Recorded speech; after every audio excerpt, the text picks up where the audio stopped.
Good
morning, everybody. We'll get started here about 9. I show that we have Lisa Dawson, Heather Hardage, and Melanie Harrington all zoomed in for hearing. So we do see the three of y'all, and we'll get you called up a little bit after 9.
It looks like we got most everybody on screen with us. Jennifer, can you come back here, help me with a quick issue on my computer?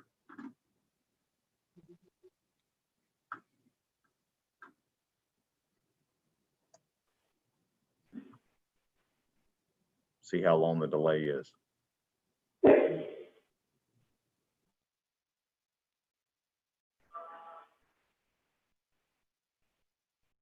John, if you're talking, I can't hear you. Are you talking? No. Can you hear me now? I'm talking now. Yeah, I could hear him. Just There's a problem on my computer, so I tricked Jennifer to come back here, give her her 20-year certificate of recognition with the state of Arkansas. So Thank you. there you go. No problem, but now you get to be on camera to Okay. show everybody that. Ask her to come work on mine. Thank you. You're welcome. So, Hey, have Jennifer come in here. okay, they actually need you in there now.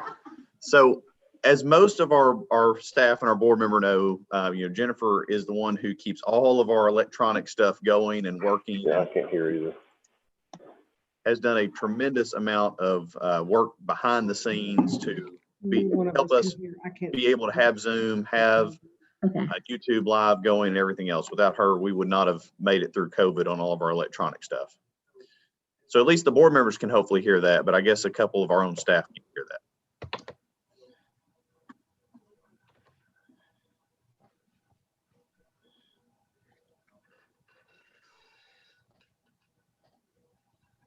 See if it's connected.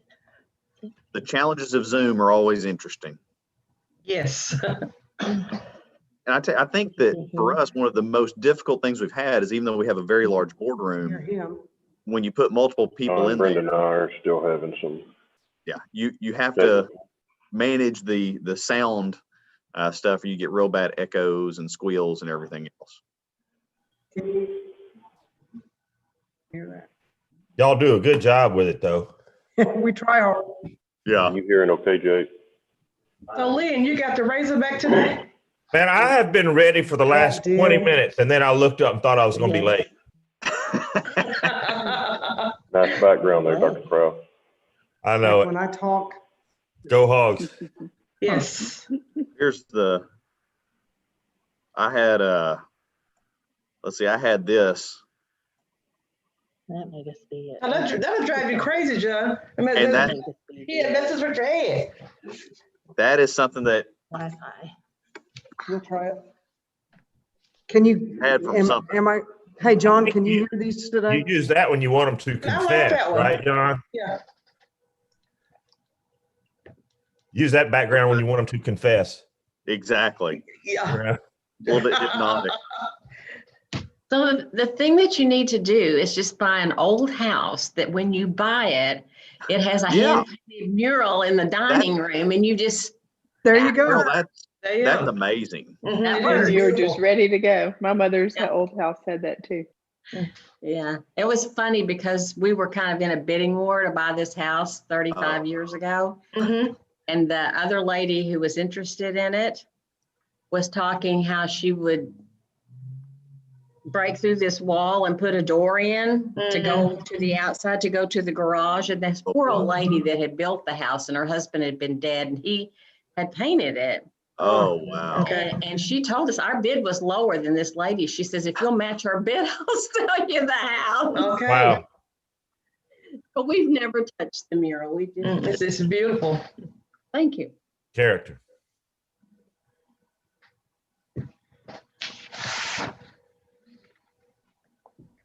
Have you Okay. tested yours? Is everyone ready to go? I think we're just working through a quick issue. Sounds like Luke's headphones aren't working this morning. Okay. Jennifer, come back in here just one more minute, please. You know, I got this background from Luke, but his hog's running one way and mine's running the other. Nuh-uh. No, No, they're the they're running the same. same way. Not on screen. Yeah. Huh. Yeah, don't mess with anything, What's it Lynn. look like with you, Luke? Doesn't it look like they're running in two different directions? Well, No. That's because you are seeing your camera before it is flipped for everybody else. Well, I'm hoping he's doing the same thing. It is on Yeah. mine. Like mine's running one way, yours is running the other way on my Yeah. view. Thank But- you, Luke. I appreciate that. You can pull up the YouTube feed and they're going the same direction. They sure are. Lynn thought he might be going crazy. Of course, he's got the backdrop of Solomon there. I expect to see a couple of camels walk behind you any minute. Oh man, they were out there. You have to walk up 800 steps out of the valley in Petra around this mountain, and you come through just a little bitty slot and walk around the corner, and that's there. Wow. And the little piece you see right at the top, Mhm. right there, Uh-huh. that thing, you can't even see the whole thing. That's 18 feet tall in and of itself. Mm. And the door down here at Wow. the bottom is like 30 feet tall. Wow. Yeah, that thing's been in a lot of movies. Well, the Treasury has been in a lot of movies. They haven't done much with this one. This one's way bigger. So All right, there's I'm good more to than go. one. I think we've resolved our technical difficulties in the boardroom, so we should be good Okay. to go. If we can just get a roll call and then, Okay. Hang on, I'm missing a little. I'll be right back. Does anybody have a header in there? A letterhead? I left mine out in the hall. Let You want me to do a roll call real quick? Yes, please, if you don't mind, because mine is out on the printer. So it is 10/22 of 2020. It's the third day of our Arkansas State Board of Pharmacy meeting. It is 9:04 a.m. And for board members present, I see that we have Miss Carol Rader, Miss Amy Four, Dr. Becca Mitchell, Dr. Debbie Mack, Dr. Brian Jolly, Dr. Lenora Newsom, Dr. Lynn Kraus, and Dr. Rodney Richmond. On staff, you can also see on screen myself, our Assistant Director, Dr. Brenda McCready, Mr. Luke Daniel, our legal counsel, Lana Whitmore and Jennifer Bergen, and we've also got Cindy Fain and Kevin Robertson all piped in case we need them for anything. Call the meeting to order and turn it over to council.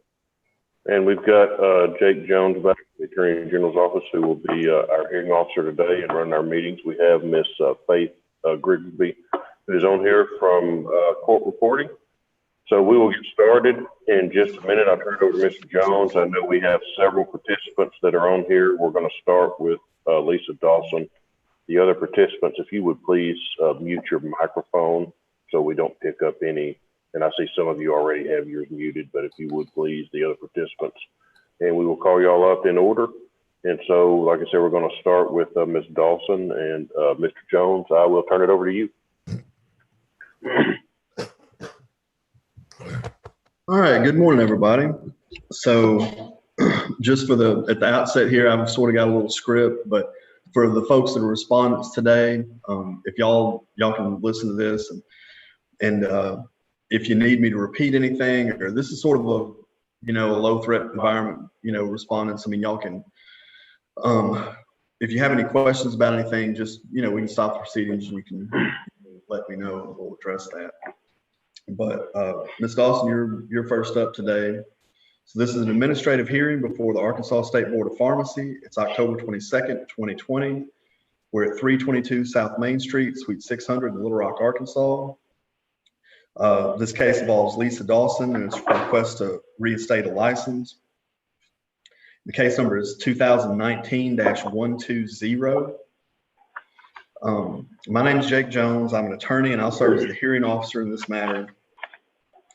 Ms. Dawson, are you represented by counsel today or is it just you? Just me. Okay, that's fine. Could you please introduce yourself for the record? My name is Lisa Dawson. All right. Did you receive a copy of the order and notice of hearing for today's? Yes, I did. Okay. And did the packet have all the exhibits and everything in it that the state plans to introduce?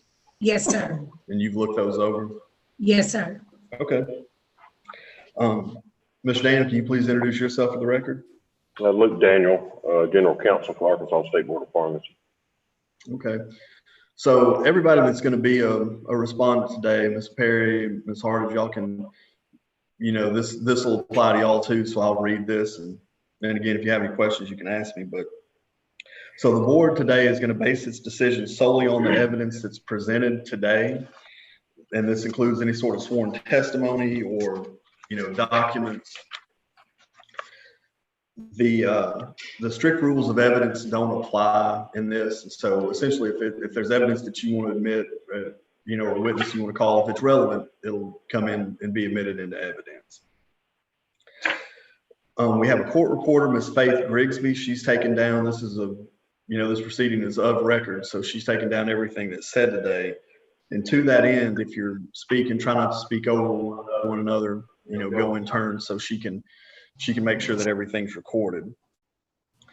So talking about the evidence, there's a packet that would have been sent to you, all the evidence the state that wants to introduce will have been sent to you in the packet. All the documentary evidence will be. But if there's anything that you want the board to consider, any documentary evidence, you'll get a chance to testify. But if there's any documents or anything like that you want the board to see and base its decision on, make sure that you submit it to the staff, either email it to them. So, if you have anything like that, make sure you email it to the staff, because otherwise it won't be considered by the board. Okay. These proceedings are done under the Arkansas Freedom of Information Act. They're subject to the Arkansas Freedom of Information Act. So the proceedings are all public. Even the board's deliberation will be public. We won't be able, once they go off the record to deliberate, we won't be able to participate in it, but we'll still hear their deliberations. And so, Ms. Dawson, do you have any witnesses that, other than yourself, to call today? No, sir. Okay, all right. Mr. Daniel, do you have, I know Dr. McCready will be a witness for you. Any others besides that? No, sir. Okay, well, if the two witnesses could raise their hand and be sworn by the court reporter, raise your right hand. Do you swear affirm the testimony you're about to give will be the truth, the whole truth, and nothing but the truth? Yes. Okay, counsel for the state, are you ready to proceed? Yes, sir. Ms. Dawson, are you ready? Yes, sir. All right. Does either side wish to make an opening statement? I do not. Okay, and you don't have to, Ms. Dawson. The way this will flow is Mr. Daniel will ask questions of his witness first, and then you'll get a chance to ask any questions that you want of that witness. And then the board will get a chance to ask any questions. And at that point, I suspect Mr. Daniel will rest his case, and then you'll get a chance to testify, tell the board anything that you want to tell them. Okay. And then that's how it'll flow. So, all right, well, with that, any preliminary matters, Mr. Daniel, that you want to? Would just ask you to take judicial notice of the Arkansas Pharmacy Act, including Arkansas statutory law and board regulations, and would move to enter exhibits 1 through 10 at this time. Okay, notice will be taken, and those exhibits, Ms. Dawson, you've seen those. You don't have any objection to those? I've seen them. No objections. Okay, all right, those will be admitted into evidence and introduced for the board's consideration. All right, Mr. Daniel, you can call your first. The board would call Deputy Director Brenda McCready. Dr. McCready, we'll skip over these first few. They're her letter for appearance day and the proof of service of that, and she is present. So we'll skip over to the order notice of hearing, which is Exhibit 3. This actually, let's get a little background for the board members. This was actually an inspection and investigation by board staff at the All Care Pharmacy in Danville, correct? That is correct. Okay. And All Care and the pharmacist in charge appeared at an informal on September 24th of 2019, correct? That is correct. And that was just to resolve any action that might be taken against them at that time, correct? Yes. And during that informal, there was testimony that this pharmacy technician, Alicia Dawson, was knowingly using expired ingredients while she was compounding at that pharmacy. Is that correct? That's correct. And there was also testimony and documentation presented that showed that she wrote incorrect expiration dates on the compounding logs while compounding at that pharmacy, correct? Yes. Okay. So after that hearing, the board contacted her. Like I said, she was not part of that hearing, but after that hearing, the board contacted her and asked her to surrender her license, and she did so at that time, correct? Yes, she did. And just like I said, we'll skip over. There is Exhibit 6, and this is staff, so I believe it was Dr. Fain who did the initial inspection. This is her summary of that inspection that just kind of outlines, and we're not going to get into anything about the pharmacy or the pharmacist that day, but this just outlines the inspection that day and shows where inactive ingredients were being used, where the log was being, or false dates are being put into the log, correct? It does. It indicates how many times each one of those out-of-date drugs were used over a period of time and how Dr. Fain determined that they were out of date. Okay, perfect. They didn't have the date on the bottle. And Exhibit 8, she has, the reason we're here today, Ms. Dawson has applied to have her license reinstated, correct? That is correct. Okay, and that's Exhibit 8. And Exhibit 9, we'll flip over. It's the last page of your packet there. Exhibit 9 is a letter from Ms. Dawson with her application. And in that application, and in this statement, she does admit to compounding with expired ingredients, correct? She does. And she also admits to writing incorrect expiration dates or just not even putting the expiration date at all on the compounding logs. Is that correct? That is correct. Okay. And we have the recording from the September 24th informal. It is quite long.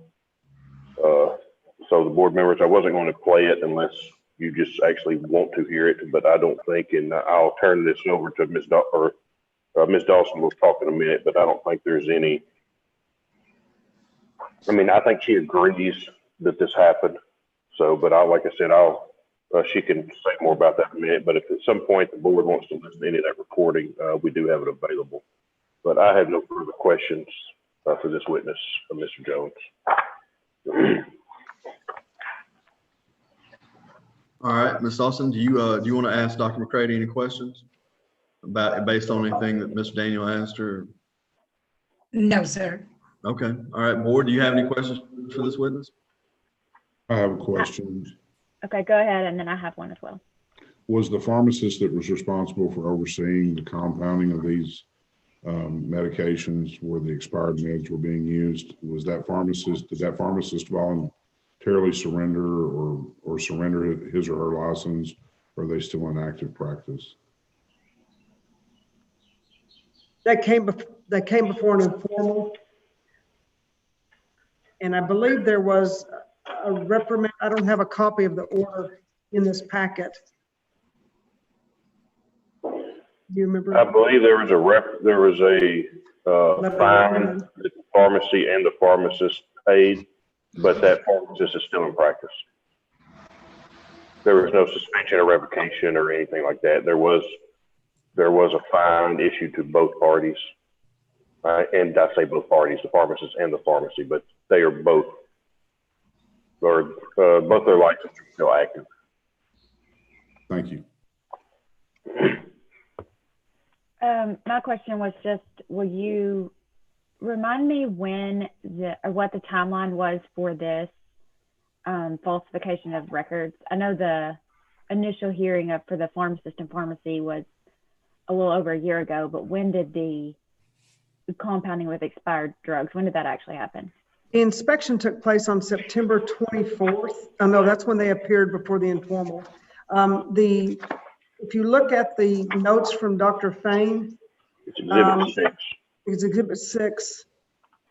She inspected on May 23rd of 2019. She went back through compounding records. She found that the products that were compounded in 2018 contained 11 products, 6 were expired. There was one that was as 1/11/11. She found a prescription compounded on 3/6 of 19, contained 8 products, 4 of which were expired, the oldest dating 12/31/2013. The compounding summary indicated other times that the products were used.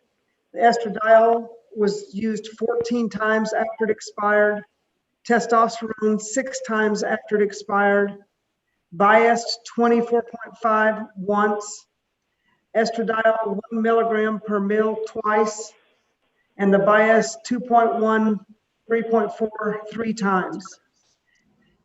Thank So you. this was all 2018, 2019. Yes. Thank you. Just a quick question. Because she mentions it in her letter that she was concerned about being fired from the job or treated badly, I know we said the pharmacist is still in practice. Is that pharmacist still in practice in this pharmacy or where she would be working? To the best of my knowledge. Yes, to the best of my knowledge, he still works for All Care. I'm not sure if he's still in this exact pharmacy or not.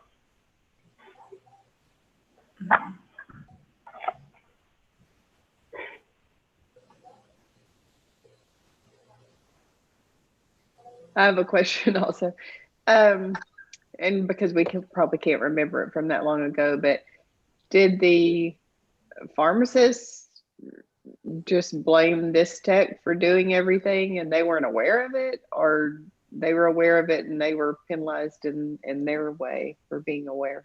According to Dr. Fain's report, the pharmacist stated that he was not verifying the compounded prescriptions. He felt that his information in the system was enough. The technician, the way I understood the hearing was that she was doing the compounding, doing the changing of the dates, etc. Off the top of my head, I don't remember him saying that he told her to do that at all. And if I remember right, he testified that he didn't tell her to, but he knew it was happening. Like he knew what she was doing and just didn't do anything about it, but it wasn't like a direct. And that, I mean, like I said, that kind of contradicts what she said, but she can get into more of that earlier. But like I said, what I remember is, I mean, he was very aware of it.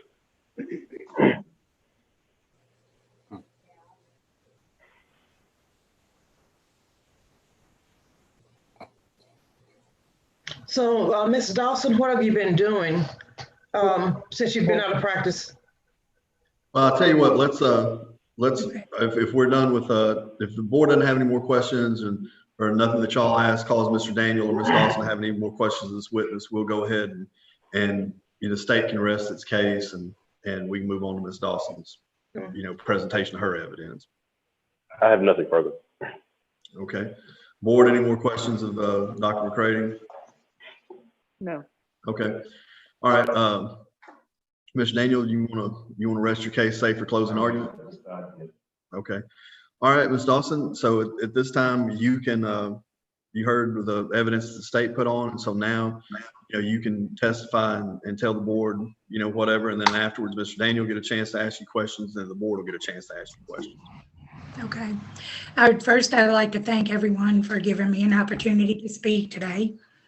I have listened to Mr. Wilson's testimony, and I think that he failed to tell a few things in the testimony, one being that I did get with him on several times, occasions to when I had to do compounds, to let him know the ingredients were expired and that we needed to do something with them. And he told me it was okay to use the ingredients.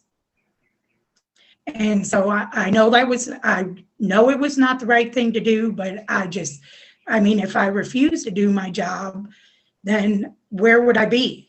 You refuse, then, and I know I could have went to a higher up, but I chose not to because I wanted to avoid the conflict. So, and I'm not trying to place blame on anybody else because I know what is done is done. And I don't know what else to say. I'm very nervous. I'm sorry. But I just feel like if he needed to tell everything and he did not. So, but I do take responsibility for my part in it. I did ask him how I needed to put to do the logs. He did not tell me to change the logs or anything, but I did because I didn't know what else to do. So I chose to do something, not put anything at all. But I had got with him several times to do something with the ingredients.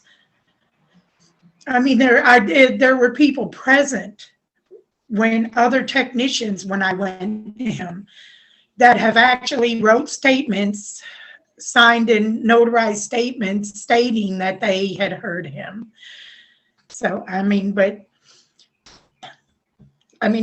that's really all I mean, I'm not trying to blame him because I've done what is done, I did myself. I mean, I should have not done what I've done. So, I mean, that's really about all I have to say. I mean, I don't know what else to say. I've done it.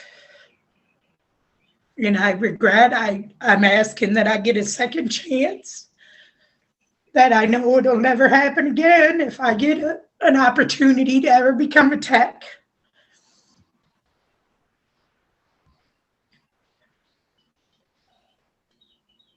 All right, Ms. Dawson. Well, you'll get a chance if, you'll make a final statement in a little bit if you want to, but you don't have to. But if you don't have any more testimony off this time, I'm gonna let Mr. Daniel ask you some questions. Is that all right? That's fine. How long did you work for them? You're muted. You're muted. Yeah. Thank you. How long did you work for All Care in Danville? Well, I worked for Mr. Wilson for 10 years. I worked at Rose Drug. I started working for Rose Drug in 2009 and was hired on there by him and Rodney Parker as office personnel to do billing for DME. And then All Care Pharmacy took over in 2012, and I stayed on and was appointed their office manager for All Care Pharmacy. How long had this been going on with the expired ingredients? I mean, some of these were expired, 7, 8, 9 years. So how long had this compounding been going on with these ingredients? For years? Yes, sir. And he was aware of it that entire time? Yes, sir. And I got with him on several occasions about when I had to compound. I brought the compound, I would get with him and tell him these are expired. We need to, and he directly told me they were okay to use. I have no further questions. All right, board members, do you have any questions for Ms. Dawson? I have one, Ms. Dawson. Were you the only technician that was compounding? No, ma'am. So other technicians were doing the same thing? Yes, there was, if I wasn't available to compound, other technicians were there that would be able to do that. Was there discussion amongst the technicians that the products were expired, or were they also aware they were expired, I guess? Yeah, and the technicians that actually were present when I went to him about the compounding expirations, everyone knew then that they were expired, and we tried to get him to purchase some more or do something, but he said they were okay to use them. And that's what I did. Okay, thank you. So how long have you been out of practice? I surrendered my license on October 8th of 2019. Okay. And have you found other work since then? I have actually been through 3 jobs. And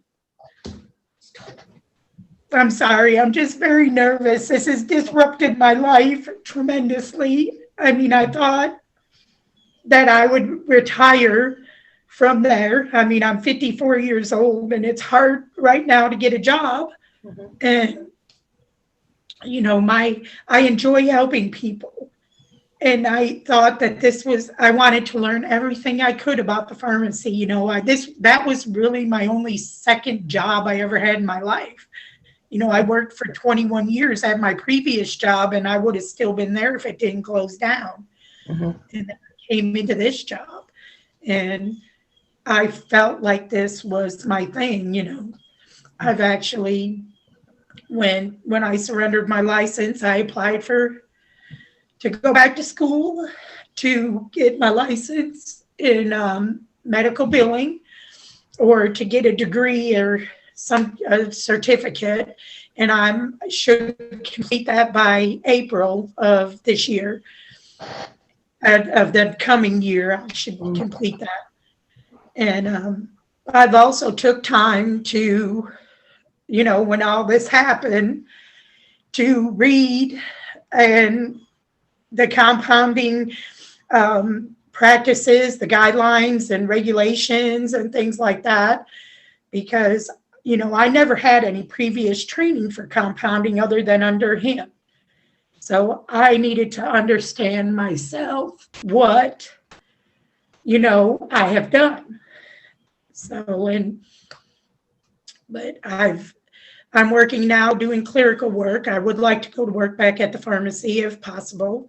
I do know Mr. Wilson is no longer at All Care, because I have been in touch with the pharmacist in charge there to possibly, if I ever get a license back or have an opportunity to go back to work at the pharmacy, if I would be able to get hired back there in our hometown. Okay, thank you. Any other questions, Dr. Kraus? Can I see your hand? Yes. Yes, ma'am. Thank you. I'd like to make a motion, if possible. Okay. We ready to do it? Well, I'll tell you what, let's, before we get into motions, let's go ahead and close the record and everything. If the board's done and there's no more, questions, then, we can go ahead and close the record except for y'all's deliberation. Y'all can hear any motions then. I have a couple of questions for Ms. Dawson. Okay, go right ahead. You said you worked at the All Care Pharmacy from 2009. You started as in a clerical position, office manager. How long were you actually a tech? How long did you work as a technician? Well, when I applied at the pharmacy in 2009, I asked them to allow me to get my tech license because I wanted to learn about, so I got my tech license in 2009. And you did both jobs? Is that what you're saying? You worked as yes, a I did. And then you did the clerical parts and. Yes, I did did various jobs where needed. And the entire time that you worked there was for this one, in general, but mainly for this one particular pharmacist? Yes, ma'am. And you saying that the only person who trained you to work in compounding was this one particular pharmacist? Yes. Thank you. Does anyone else have any questions of Ms. Dawson? Okay, then we'll go into deliberation if that's okay with Mr. Jones. Well, does either side want to make a closing statement? I don't. Okay. How about you, Ms. Dawson? I mean, if there's anything else you want to say, you don't have to say anything, but if there's anything else you want to say, it sounds like the board's ready to make a decision. I don't have anything else to say. Okay. All right. Well, since both sides have rested, we'll go ahead and close the record in this case, except for the board's deliberations. And board, if y'all want to go off the record, you can. If y'all just want to stay on the record and make Dr. Kraus can make his motion, then y'all can do that. But I'll turn it over to you. Okay. Thank you. Okay. What is the will of the board? Dr. Newsom, do we want to go off the record to talk? Yes, sir. I think we should for a minute. Yeah, be fine. Okay, we're off the record then. Y'all let us know after you've deliberated and have a motion to make. We'll come back on the record.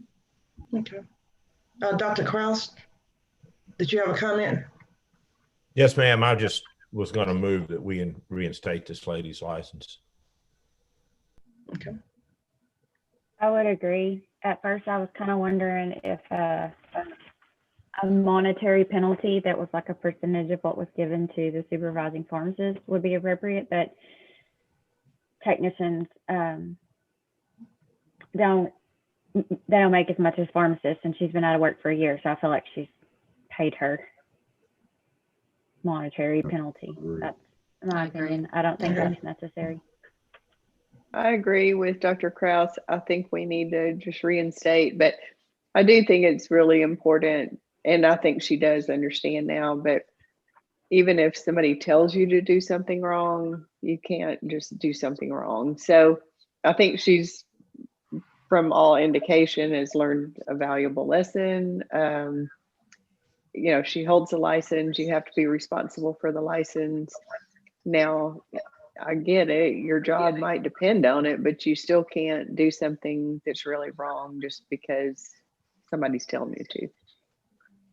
Yes, ma'am. Okay. We're ready to go back on record. All right, we are back on the record before the Arkansas State Pharmacy Board in the case of Miss Lisa Dawson. That's case number 2019-120. Dr. Newsom, I believe the board has deliberated and there's ready to make motions and vote. Okay. I would like to entertain a motion in the matter of Miss Lisa Dawson. Madam President, in the Yes, matter of Lisa Dawson, formerly PT 95236, concerning her reinstatement. In case number 2019-120, all allegations being true and charges being proven, I move that we reinstate her pharmacy tech license. I'll second. Okay, have a motion and a second. Any further discussion? All in favor of the motion signify by saying aye. Aye. Aye. Any nays? The motion passes. All right, let the record reflect the decision is unanimous and it'll be reduced to writing, and Ms. Dawson, you'll get a copy of that. If there are no other questions or comments, then this hearing will be concluded and the record will be closed. Ms. Dawson, I will get you a letter in order in the mail that just states what the decision was made today. With that letter, you will also receive your technician registration. Please, you can go back to work once you get that in the mail, but I'll get it. I should get it out this week. You should have it by sometime next week. Okay. And also, this is a year that you renew your license. So you'll get a license, but then you'll have to renew at the end of the year. So don't forget about that, if you've been out of the loop for a while. Okay. Thank you, Ms. Dawson. Thank you very much. Mr. Jones, if we can do Heather Hardage next. She was. Okay. All right, board, do y'all need to take a break or y'all want to move on with the next case? Move on. We're good. Okay. All right. The next case. Ms. Riggs, are you ready for the next one? Yes. Okay. All right, this is an administrative hearing before the Arkansas State Board of Pharmacy. It's October 22nd, 2020. We are at 322 South Main Street, Suite 600 in Little Rock, Arkansas. This case concerns Ms. Heather Hardage, and it's a appeal of a denial of licensure. The case number is 2020-093. Ms. Hardage, you were present earlier. Did you hear sort of how the hearing is going to flow? Yes, sir. Do you have any more, based on anything I said earlier, do you have any questions? You want me to repeat anything or? No. Okay, all right.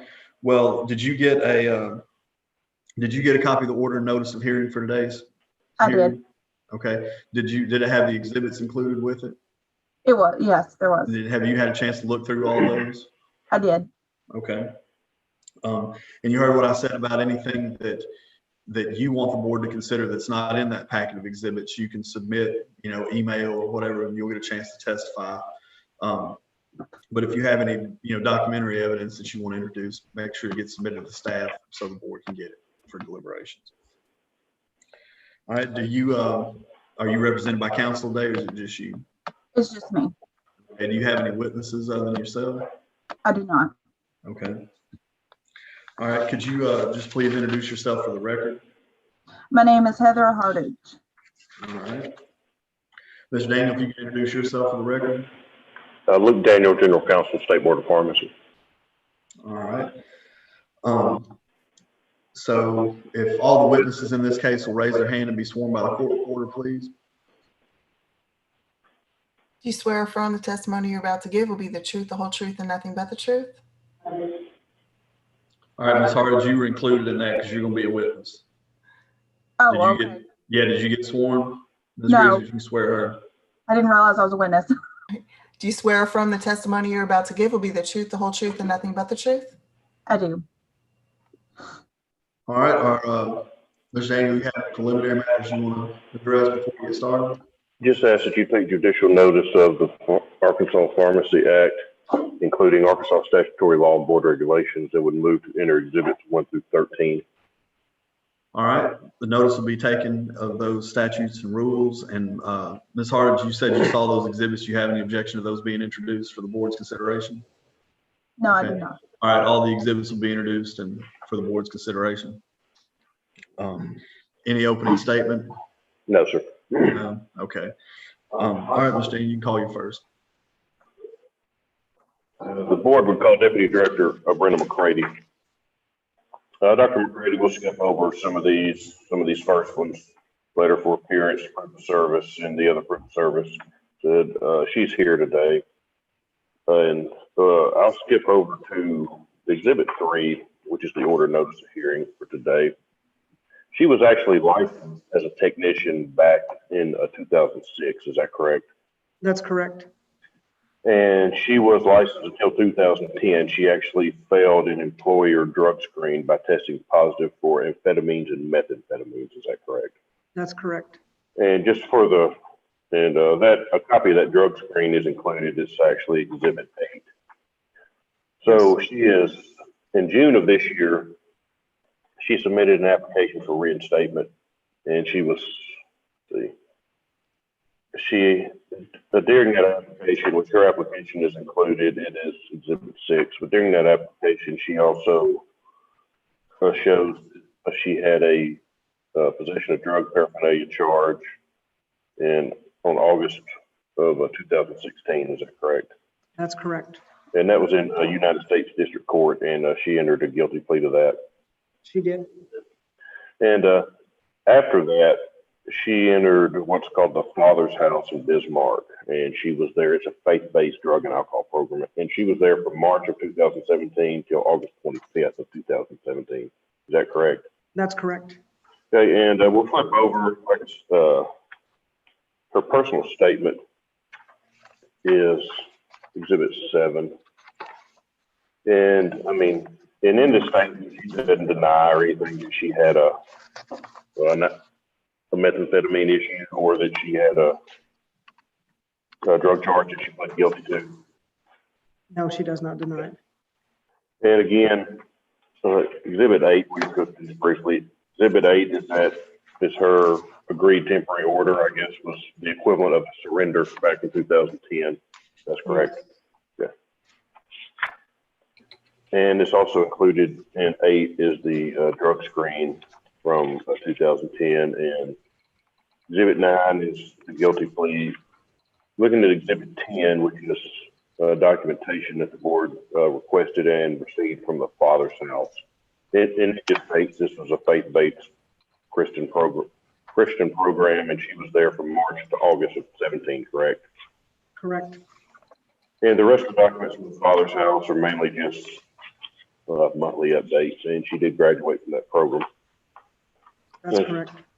Also, Exhibit 11, these are counseling records, and well, I'm not going to get on the record.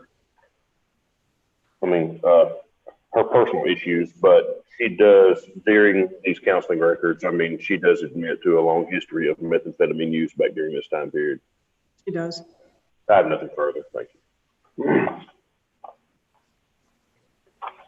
All right, Ms. Hardage, do you have any questions of Dr. McCready about anything that Mr. Daniel covered or anything that's in the exhibits? No, I do not. Okay. Board, do you have any questions for Dr. McCready? Okay, seeing no questions from the board. Mr. Daniel, do you have any more witnesses in this? No more witnesses. All right, you want to rest to save for closing argument? Yes, sir. Okay. All right, at this point, Ms. Hardage, you can testify. You've been sworn, and anything that you want to tell the board, any exhibits you want to introduce, but now's your chance to make your case to the board. I just want to thank y'all for hearing me out today. I know I've been out of practice for 10 years now. And I didn't like in my letter, I stated I do not deny that I ever had a problem. But I did go to rehab, and I think actually getting in trouble with the law actually saved my life. I can say that because it actually made me realize how much of a problem I had, and I think I was getting emotional. How much of a problem I actually had, and issues that I need to work on, and just personal issues that I used it to numb. But I love to be in a pharmacy tech. It's actually the only job that I ever actually worked the hardest at.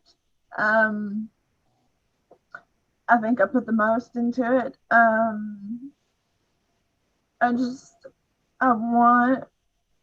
have to say that's probably one of the things that I regret the most, is actually losing my pharmacy tech license. I can say that I never was ever under the influence while I was working. I can tell you that because I never used while I was working. But I just want another chance to actually do it because I love doing it. I love helping people. But I understand and I accept any decision you make. But I have been clean for almost 4 years. I see a therapist to keep up with that. I actually did in the faith-based program, actually stayed on and worked as a staff member, where I actually got to work with girls with issues, as myself. And I'm just asking for a second chance, pretty much. I guess that's all I have to say. Okay, all right. Well, Mr. Daniel, you can ask of Ms. Hardin.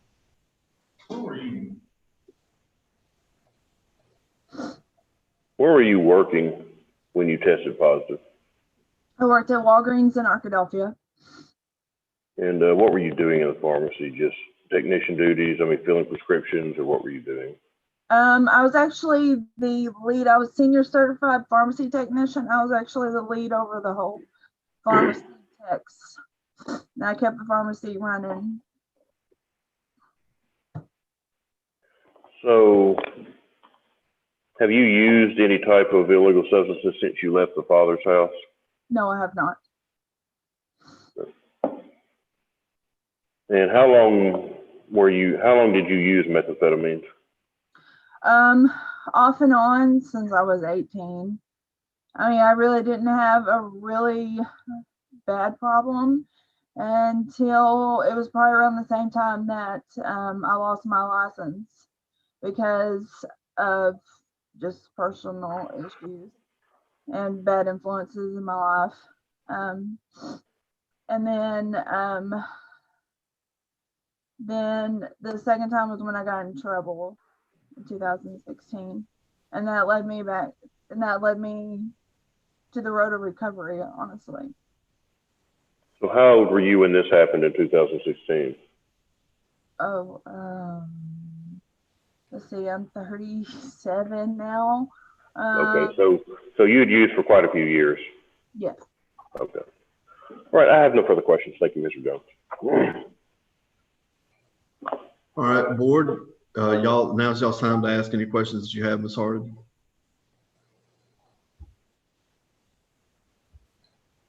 So given your background, your medical background, was it related to that? Were there triggers that would cause you to use drugs, or you just used them on an ongoing basis recreationally? No, there was triggers. I was in a very abusive relationship at that time. Okay. Are you still going to a counselor? I see that there's a note dated back in June to the board of this year. Are you still seeing? I do every week. And do you have ongoing drug testing to hold you accountable as to whether you're using drugs or not? No, but I have no problem doing that. Thank you. And what did you do for work during this 10-year period that you've been out of pharmacy? After, let's see, after there, I was trying to think, I went to work for the state park, the DeGray Lake Resort State Park. I actually went to work there. I was at first I just started out as a staff member, and I became the assistant manager. And then I left there because of the incident of why I don't really want to say it, but you can see it on why I'm going to counseling. That is when that incident happened. So I kind of it was a lot to handle. So I had to quit that job because I felt like I wasn't able to put in the work I needed. And then from there, I just I didn't go back to work again. I was out of work for probably about a year until I became a staff member at the Father's House. And then from there, I now work at Conduit, what used to be Xerox in Hot Springs, where I deal with health insurance and health claims and all that. Thank you. Does anyone else have any questions of this candidate? Miss Hardage? Yeah. You said when you worked at Walgreens, you actually advanced to senior technician. How long did you work there? I was there from January of 2007 to June of 2011. Okay, thank you. Dr. Mack, did you have a question? I was just trying to follow the timeline too, because Walgreens was 2016. Is that what y'all said? When were you working at Walgreens? January of 2007 to June of 2011. And then that's where you tested positive. And then from 11 to 16, were you just having problems and then you went to the Father's House? So yeah, from there, I actually was clean for a little while, and then I fell back off the wagon again. Just a clarification. So you said you were at Walgreens from 2007 to 2011. Mm-hmm. Were you working not as a technician during that time? Because the allegations say that on April 15th, 2010, that you signed an agreed order with the board to surrender your technician license. So it looks like. Oh, well, I actually, during that time, if I remember correctly, I was still employed, but they gave me a last chance agreement.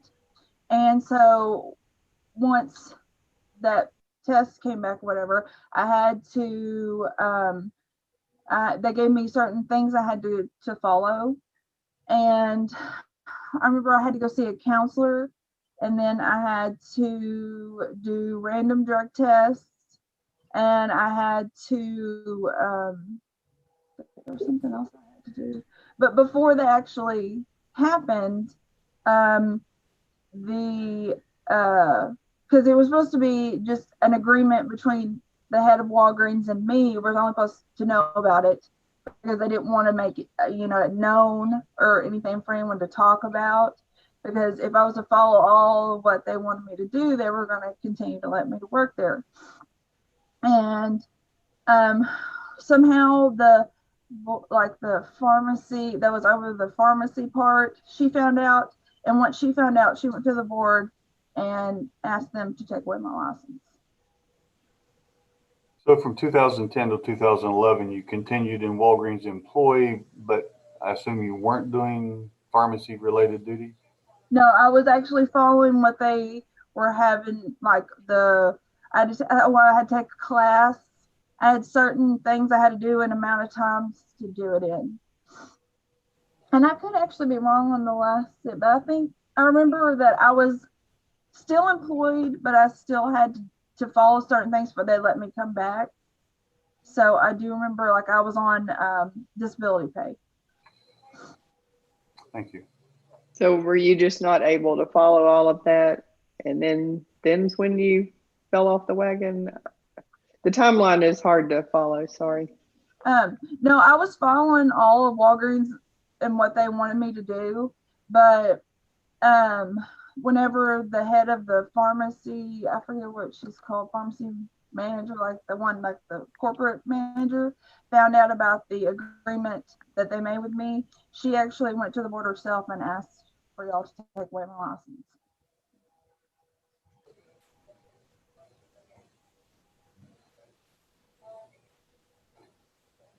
Any other questions from board members?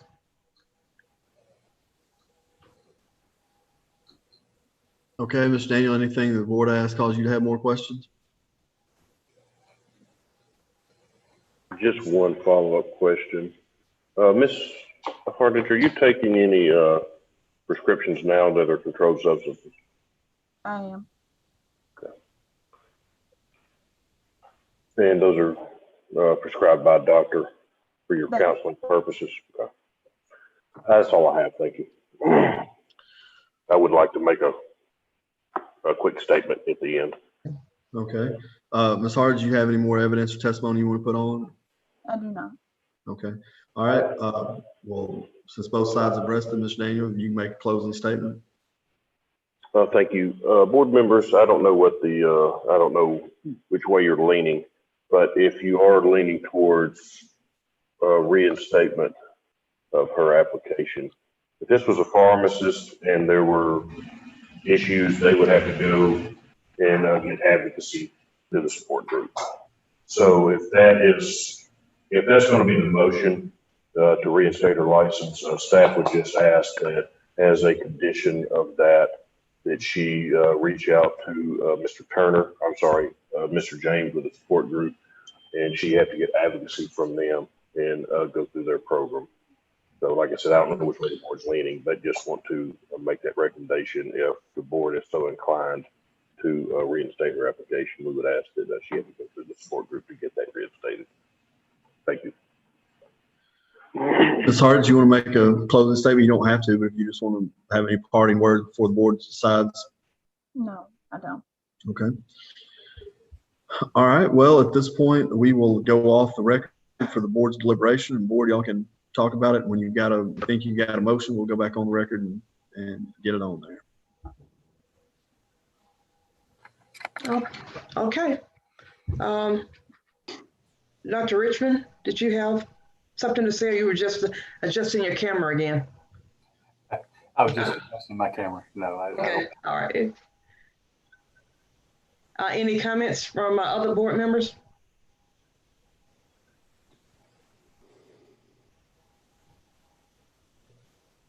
Well, Dr. Mack? So this one's pretty tough. 2017 was 3 years ago, and I think she's probably been clean 3 years, it appears. I do believe there would have to be some kind of guarantee, and possibly that's through the support group. I'm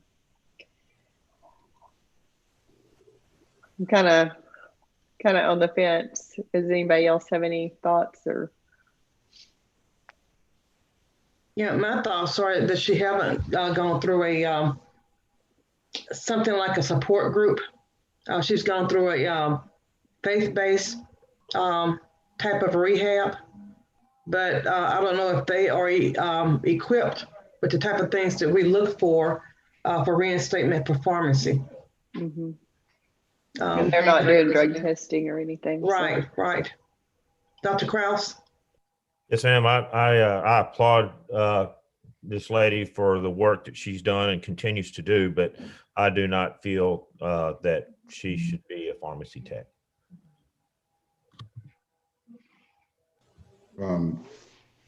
I too congratulate her on the steps that she's taken so far. I think she's made a lot of positive changes. For me, I have concerns about the amount of time that's elapsed,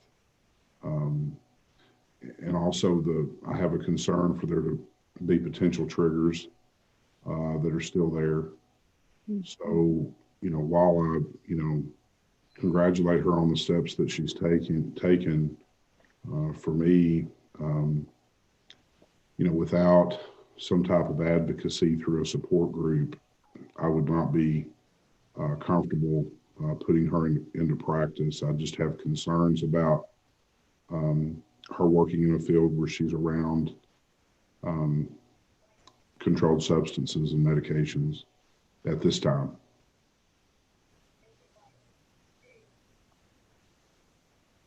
Okay. Are y'all ready to go back? Go ahead, Ms. Ford. Yeah, just a quick question. If any of the board members know, would she be eligible to participate in the pharmacy advocacy group? Yes. Even if she is not an active technician? Yes. Would that be a path back? So if she volunteers to do that and can participate in that and then come back to us in some time in the future, once they're ready to be her advocate, is that an option for her? I'm hearing a voice saying yes. Mm-hmm. Yes. That's good to know. Okay. Yes, they're actually, I know of 2 technicians in the support group at this time. Yeah, that would be the path back. But not a guaranteed path back. No. Absolutely. Mm-hmm. Okay, are y'all ready to go back on record? So what's, do we have the motion's going to be that we would recommend at this time she engage with the support group? If that's what she wants to do, that's just an option. We can offer her, but right now at this time, we are probably not going to reinstate her license. Okay. Okay, Mr. Jones. All right, we are back on the record before the Arkansas State Pharmacy Board, and it's in the matter of Ms. Heather Hardage from an appeal of the denial of the licensure, case number 2020-093. Dr. Newsom, I'll turn it over to you and the board for y'all's decision. Yes, sir. I would like to entertain a motion, please. Dr. Mitchell. Yeah. In the matter of Heather Nicole Hardage, case number 2020-093, the board finds allegations A1 through A11 to be true and charge C1 proven. I make a motion that we deny her application for a pharmacy technician permit at this time. Second. Second. Okay, I have a motion and a second. Is there any further discussion? All in favor of the motion signify by saying aye. Aye. Any nays? The motion passes. All right, let the record reflect the decision is unanimous and it'll be reduced to writing and service will be made. They'll send you a copy of it, Ms. Harding. If you care to appeal this decision, you can take an appeal to the Circuit Court under the Administrative Procedures Act. But at this time, if there are no other questions or comments, the hearing will be concluded and the record will be closed. Ms. Hardage, I will get you a copy of an order that shows the board's decision today, and it will also state how you can go through appeal this if you like. But you'll get that in the mail, and I'll be glad to answer at that time. Be glad to answer any questions you have. Okay. Thank you. Who was Thank the you for second? coming in.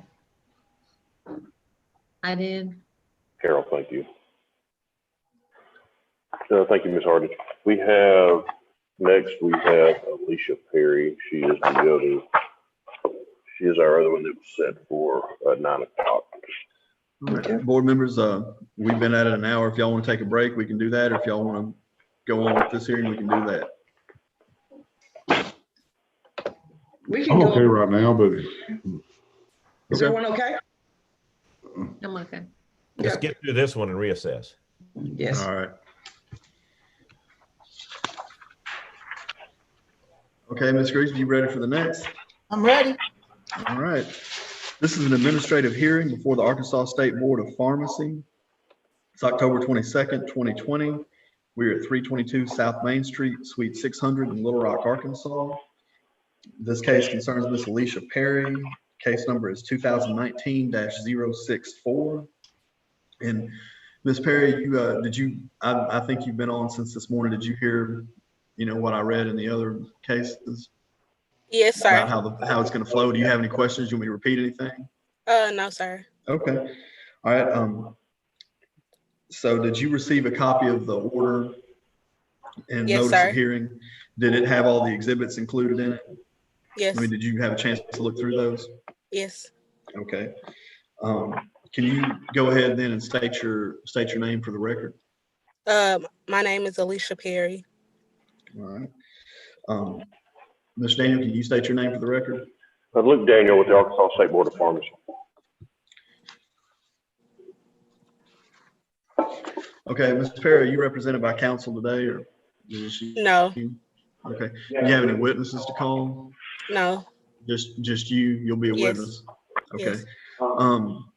Do you have any documentary evidence that you want to submit to the board, or any documents you? Okay. Then that's fine. You don't have to. So if the witnesses in this case could raise their right hand and be sworn by the court reporter. You swear affirm the testimony you're about to give will be the truth, the whole truth, and nothing but the truth? Yes. All right. Mr. Daniel, do you have any preliminary matters you want to get to? We would just ask that you take judicial notice of the Arkansas Pharmacy Act, including Arkansas statutory law and board regulations, and would move to enter exhibits 1 through 7. All right, notice will be taken, and those exhibits will be introduced and submitted for the board's consideration. You don't object to any of those exhibits, Ms. Perry? No. Okay. All right, so at this time, you can make opening statements. You have an opening statement, Mr. Daniel? I do not. All right. You can call your first then. The state would call Deputy Director Brenda McCready. Dr. McCready will looking at Exhibit 1, which is the order notice of hearing today. She was a pharmacy technician previously, correct? And on April 12th of 2019, we were notified that on April 12th of 2019 that she had a positive test for marijuana while employed at Walgreens. Is that correct? And Walgreens. Yes, ma'am. Mr. McCready, Dr. McCready, you're muted. Got it. Thank you. Yes, thank you so much. That's fine. I'll start over. We didn't get very far. Okay. We're looking at Exhibit 1. Dr. McCready, she was employed at Walgreens previously as a pharmacy technician, correct? That's correct. And we were notified that on April 12th, she tested positive for marijuana while employed at Walgreens, correct? That is correct. And Walgreens suspended her employment over that. That's correct. And the board sent her a letter and asked her to surrender her technician license until she could appear before the board. We never received a response, correct? We did not. Okay. And the board conducted an emergency hearing on July 10th of 2019 and suspended her technician registration, correct? That's correct. Then she was set to appear for a board. Well, actually, she had a hearing on October 23rd of 2019, but she did not appear for that hearing, correct? That's correct. And her registration was revoked at that hearing, correct? That's correct.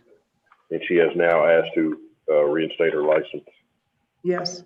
To the board, to staff knowledge, we've never received any documentation from her besides the request to reinstate, nothing that shows that she's done any treatment or anything like that. That's correct. I have nothing further for this witness. All right, Ms. Perry, do you want to ask Dr. McCready any questions about the exhibits, or what Mr. Daniel said? No, I don't. Okay. All right, board, do y'all have any questions for this witness? All right, seeing none, Mr. Daniel, do you have any more witnesses? I do not. I would rest at this time. Okay. All right, Ms. Perry, now the state's rested their case. That's all the evidence they have to put on. And now it's your turn to tell the board anything you want to tell them, testify on your behalf, and make your case to them. Okay. Thank you. I just want to thank everybody for doing this hearing for me. At the time when I did test positive, I do not deny testing positive, but the actions of me testing positive, I was going through a lot at the time, and that was kind of like the resource for me at the time. But since then, and being terminated from Walgreens, kind of had me like kind of devastated, because I have been working with Walgreens since 2016. And I worked from being customer service associate to shift lead to designated hitter, and then obviously going into being the pharmacy tech. And I did want to become like certified. I did get close relationships with the pharmacists there at the time, and a couple of pharmacy techs, and I just felt welcome. But since then, being terminated from Walgreens, I work retail, which is not making enough money, because recently I did give birth to another child. So I'm kind of being a single parent and kind of trying to make ends meet or whatever. It's kind of being kind of hard because of the availability of working. But I take being a parent, being close with my kids, and that's pretty much it. Oops. Oh, sorry. Yes. That's it. All right, Ms. Daniel, you want to ask Ms. Perry any questions? No, please. This was you tested positive April 2019, correct? Yes. So how long had you been using?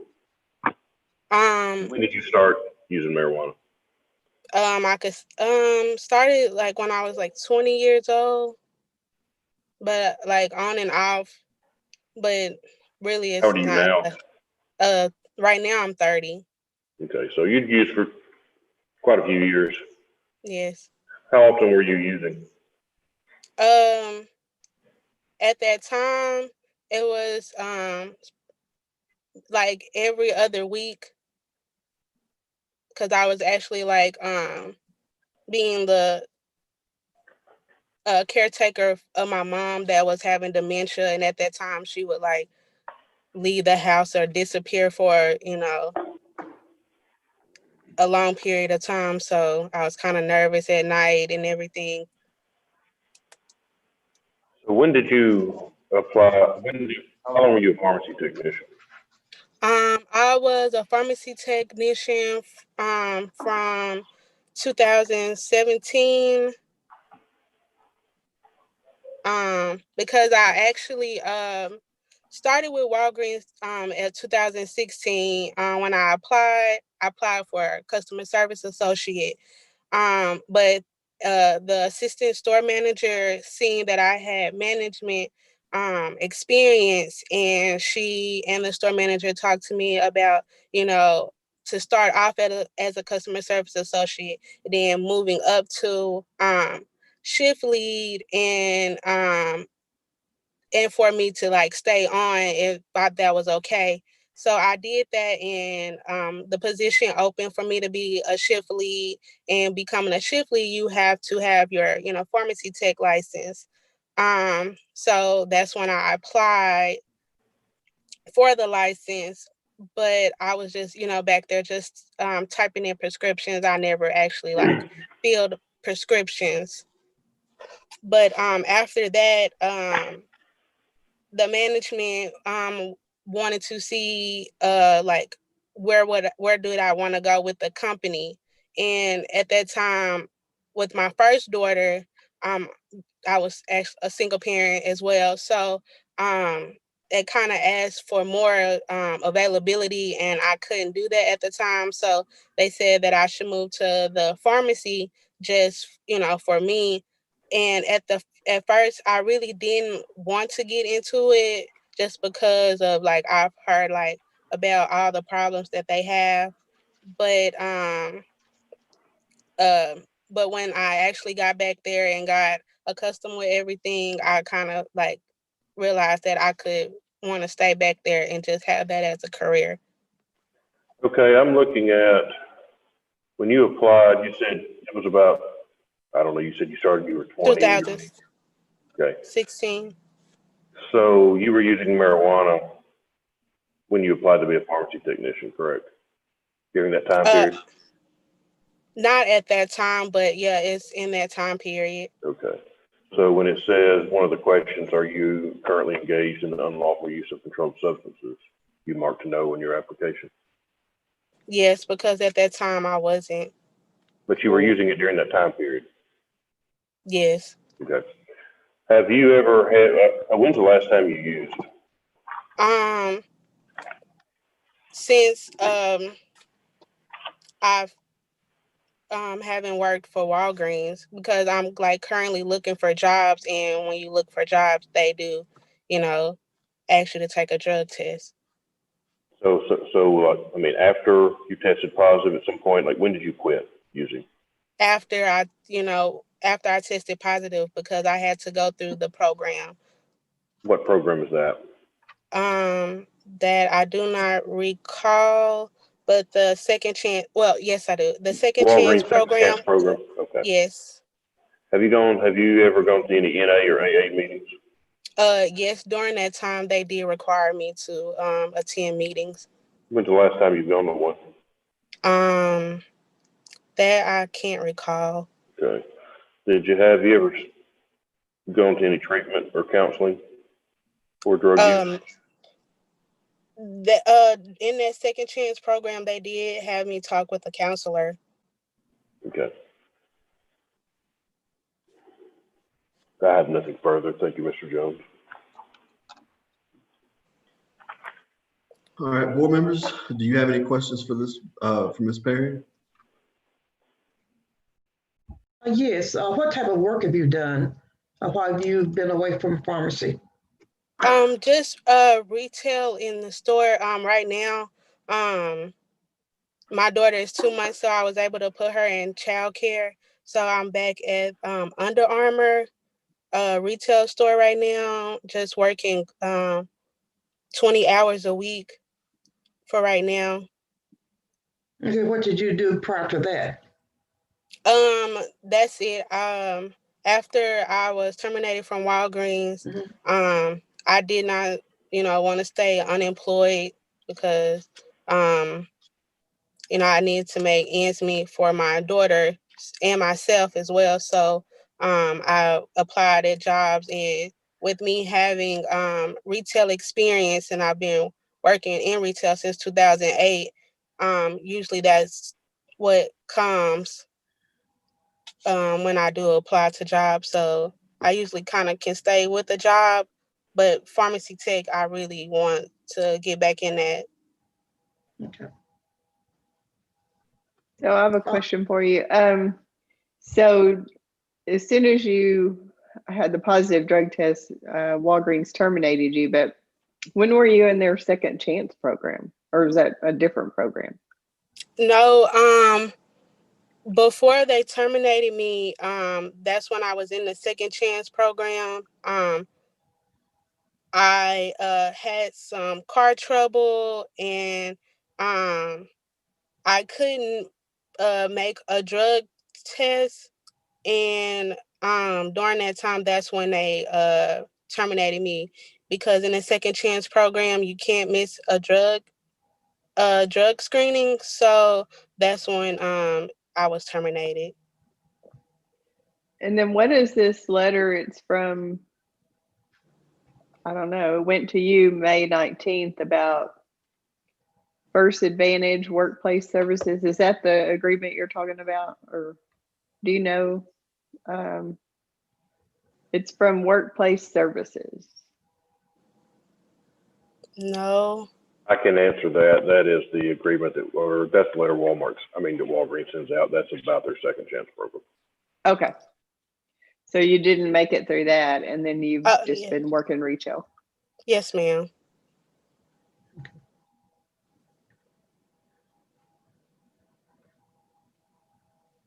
Ms. Perry, just to help me understand, so you've used marijuana for 10 years or more, is that right? Yes, sir. Okay. And you became a technician again when? The first time were you licensed? 2016. Okay. And then you were terminated in April of 19, Yes. marijuana use. And then the second chance program, you got the letter stating conditions in 19, May of 2019, right? Yes. But you can't state when the last time it was that you went through an AA or NA program? During that second chance program, before they even had me talk with the counselor, or during the time I was required to go to an AA or an NA, but at the time the counselor that I spoke with didn't see that necessary, but that was after the fact that I attended 3 classes. Okay, so those 3 classes that you attended, how soon after your in April or May of 19 did these occur? Did these occur in a short order, or I mean, have you been to a program in the last 3 months? No. Have you been to a program in the last 6 months? No. After I completed the requirement, and the only thing that I was supposed to do is just make sure that I was able to go do the drug test, because I completed everything else, because they had required me to see a counselor for 20 hours. So after I did the meetings and met with the counselor, the only thing that was left for me to do to get back hired after completing the second chance program was just to go to the drug testing, but I didn't do any more NA or AA classes. When's the last time you had a drug test? Back when I was in the second chance program. So over a year ago? Yes. Okay, so it sounds to me like that you've done things that you were required, but have you done anything of your own accord to help demonstrate that you're serious about wanting to get your license back? It sounds like you've done only those things that are required of you. I mean, right now I'm not smoking, because I'm still looking for employment, even though I do have a job right now. I mean, if I am required to take a drug test to even get my license back reinstated, I'm willing to do that. Okay, thank you. I have a couple of questions. Yes, ma'am, go ahead. Ms. Perry, when Walgreens hired you, I'm sure when you went through their orientation, they explained what their drug policy was. So you knew and you understood what their drug policy was. The drug test that you had that resulted in eventually in your termination, was that a random test? Yes, ma'am. Okay. How many jobs have you had since 2019, since you left Walgreens? How many different jobs have you had? Just one. Just one? Yes, ma'am.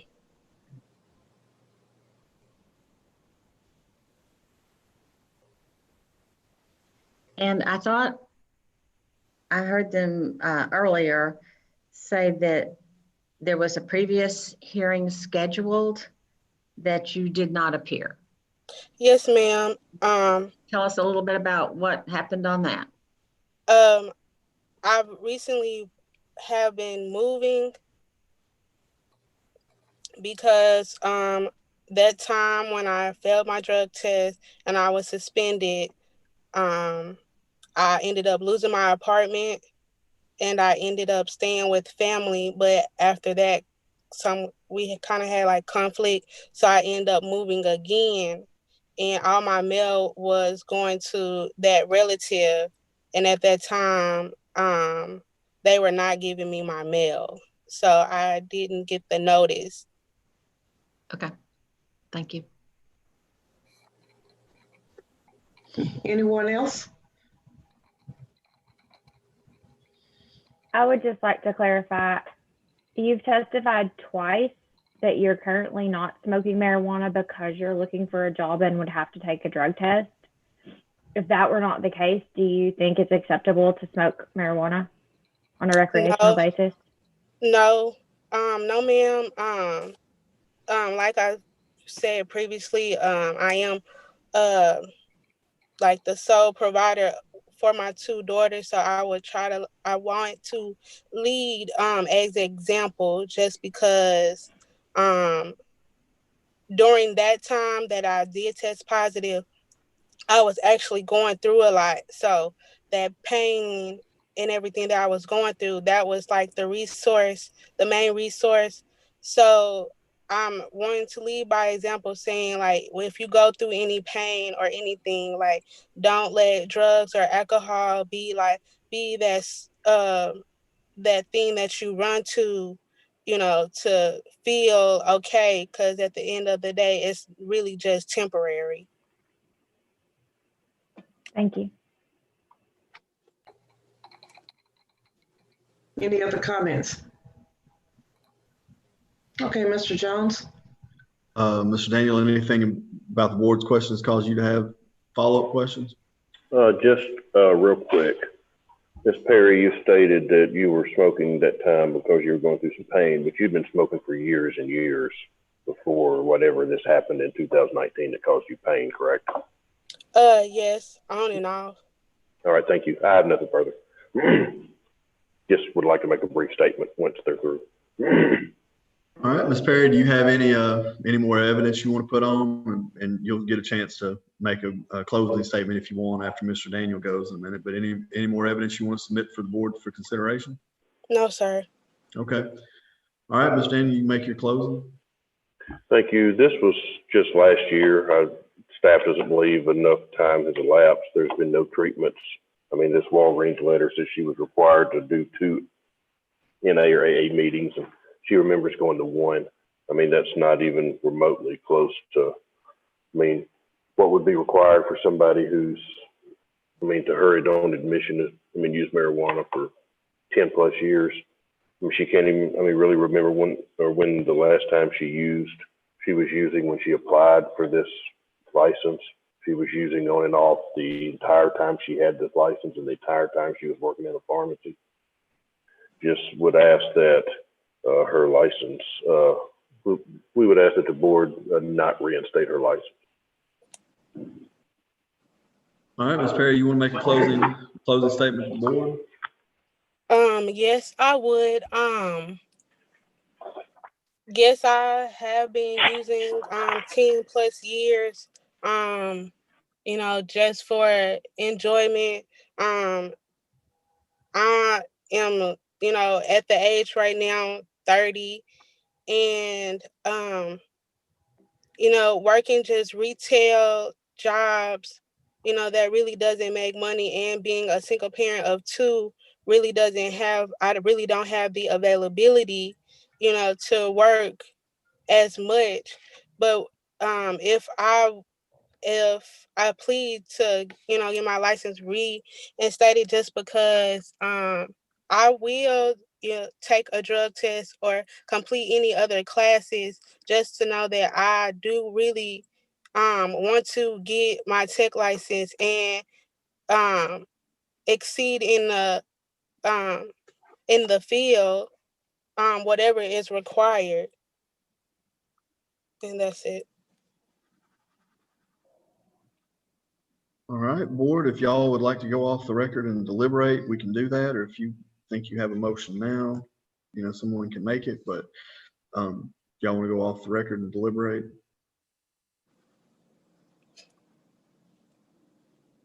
Yes. Okay. All right. We'll be off the record for the board's deliberation, and when y'all are ready, we'll come back on. You can render your decision. Okay. Who has the first comment?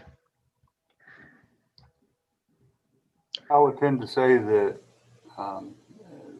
there's not been a sufficient amount of time since this elapsed for her to show any true movement toward restitution as far as avoiding use of drugs. I've been seeing no active effort on her own part beyond what was required of the Second Chance program to do anything in addition to that. I'm not sure whether what I'm hearing is a mincing of words, but as Dr. Mitchell picked up, that it seems to be that there may be efforts simply aimed at trying to return to employment, but beyond that, I don't hear a great deal. So I would have concern about giving her license at this time. Okay, any other comments? Just Mack? one. Oh, okay. Go ahead, Ms. Carroll, and then we'll get Dr. Mack. Just, you know, I agree with what Dr. Richmond said. Yeah, I think it's disturbing that when she was hired by Walgreens, she said she knew what the policy was. She understood what the policy was. She just happened to get caught up in a random test. So, you know, therefore she got caught, or she would have continued to use. And I have to agree with what Dr. Mitchell said, that I feel like everything that I have heard is the only reason she's not really using now is because she is in the process of looking for employment, and she realizes that there will most likely be drug testing required. So I'm not comfortable from what we've heard today. I mean, our business is to protect the public, and I just would not be comfortable in reinstating it. Dr. Mack? Yes, I would have to agree with that. I think it'd be a whole different ball game had she completed the second chance and done all of that. I understand there might have been some opportunity with it, but that's just part of the program, and there's nothing else to let us know that, you know, she's succeeded in stopping the use of marijuana. So I would agree, we can't reinstate it this time. All right, is everyone ready to go back on record? Yes. Mr. Jones. All right, we are back on the record before the Arkansas State Board of Pharmacy in the case of Miss Alicia Perry. The case number is 2019-064. Dr. Newsom, I believe the board has made its decision. I'll turn it over to you. Yes, sir. I would like to entertain a motion, please. I'll make one. In the matter of Alicia Rochelle Perry, case number 2019-064, the allegations having been shown to be true and the charges having been proven, I move that we deny issuance of pharmacy technician license to this applicant. I'll second. I have a motion and a second. Do we have any further discussion? If not, all in favor signify by saying aye. Aye. Any nays? The motion passes. Okay, let the record reflect that the decision of the board is unanimous, and it'll be reduced to writing, and Ms. Perry, you'll get a copy of that. If you care to appeal this decision, you can appeal it to the Circuit Court under the Arkansas Administrative Procedures Act. If there are no other questions or comments, this hearing will be concluded. The record will be closed. Ms. Perry, you'll receive a letter in order probably by next week that will have the board's decision in it, and it will also have in there how you can appeal that decision if you so choose. Okay, thank you. Board members, we have one more that is present and we have one that is not. And I think I heard yesterday that Dr. Newsom has to step out early today. So do y'all want to take a couple of minutes before she leaves and set the dates for February and June? I just didn't know if y'all looked at your calendars or had time to, or if she wanted to discuss those dates before she had to step out. Okay. And I know, John, what did you say? When is it usually in February? Maybe John. Generally the second Tuesday of February. And I know we've tried to plan around weather in the past, but at this point, I mean, it could be 100 degrees or it could be snowing in February. It's just hard to Yeah. That's the 9th, 10th, and 11th, and that looks good for me. Okay, that'd be the 11th, 11, 12, and 13. Wait a minute, I'm on the wrong, hang on, I'm in the wrong year. Sorry about that. 9th, 10th, and 11th. I got to change years here. Looks to work for me. Who knows about next February? Yeah, next February, yeah. And We don't on want another June- 2020. We all want to be out of 2020. Yeah. So Oh, yes, for June, definitely. Luke and John, do you know if the Arkansas Pharmacists Association has set convention dates 9th through the 12th. for June? Yeah. So what dates are we looking at in June? I guess the 3rd or the 4th week. Well, the 4th, yeah. It'd be the 15th, 17th, or the 22nd. I always have conflicts on the 3rd week, so if that works, if the 4th week works okay for everyone else, that would be perfect. I'm going to be gone the end of June. So can we do the first week? Yeah. Yeah, June 1st, 2nd, 3rd. Yeah. Yeah. Now that's the 31st is Memorial Day, that Monday.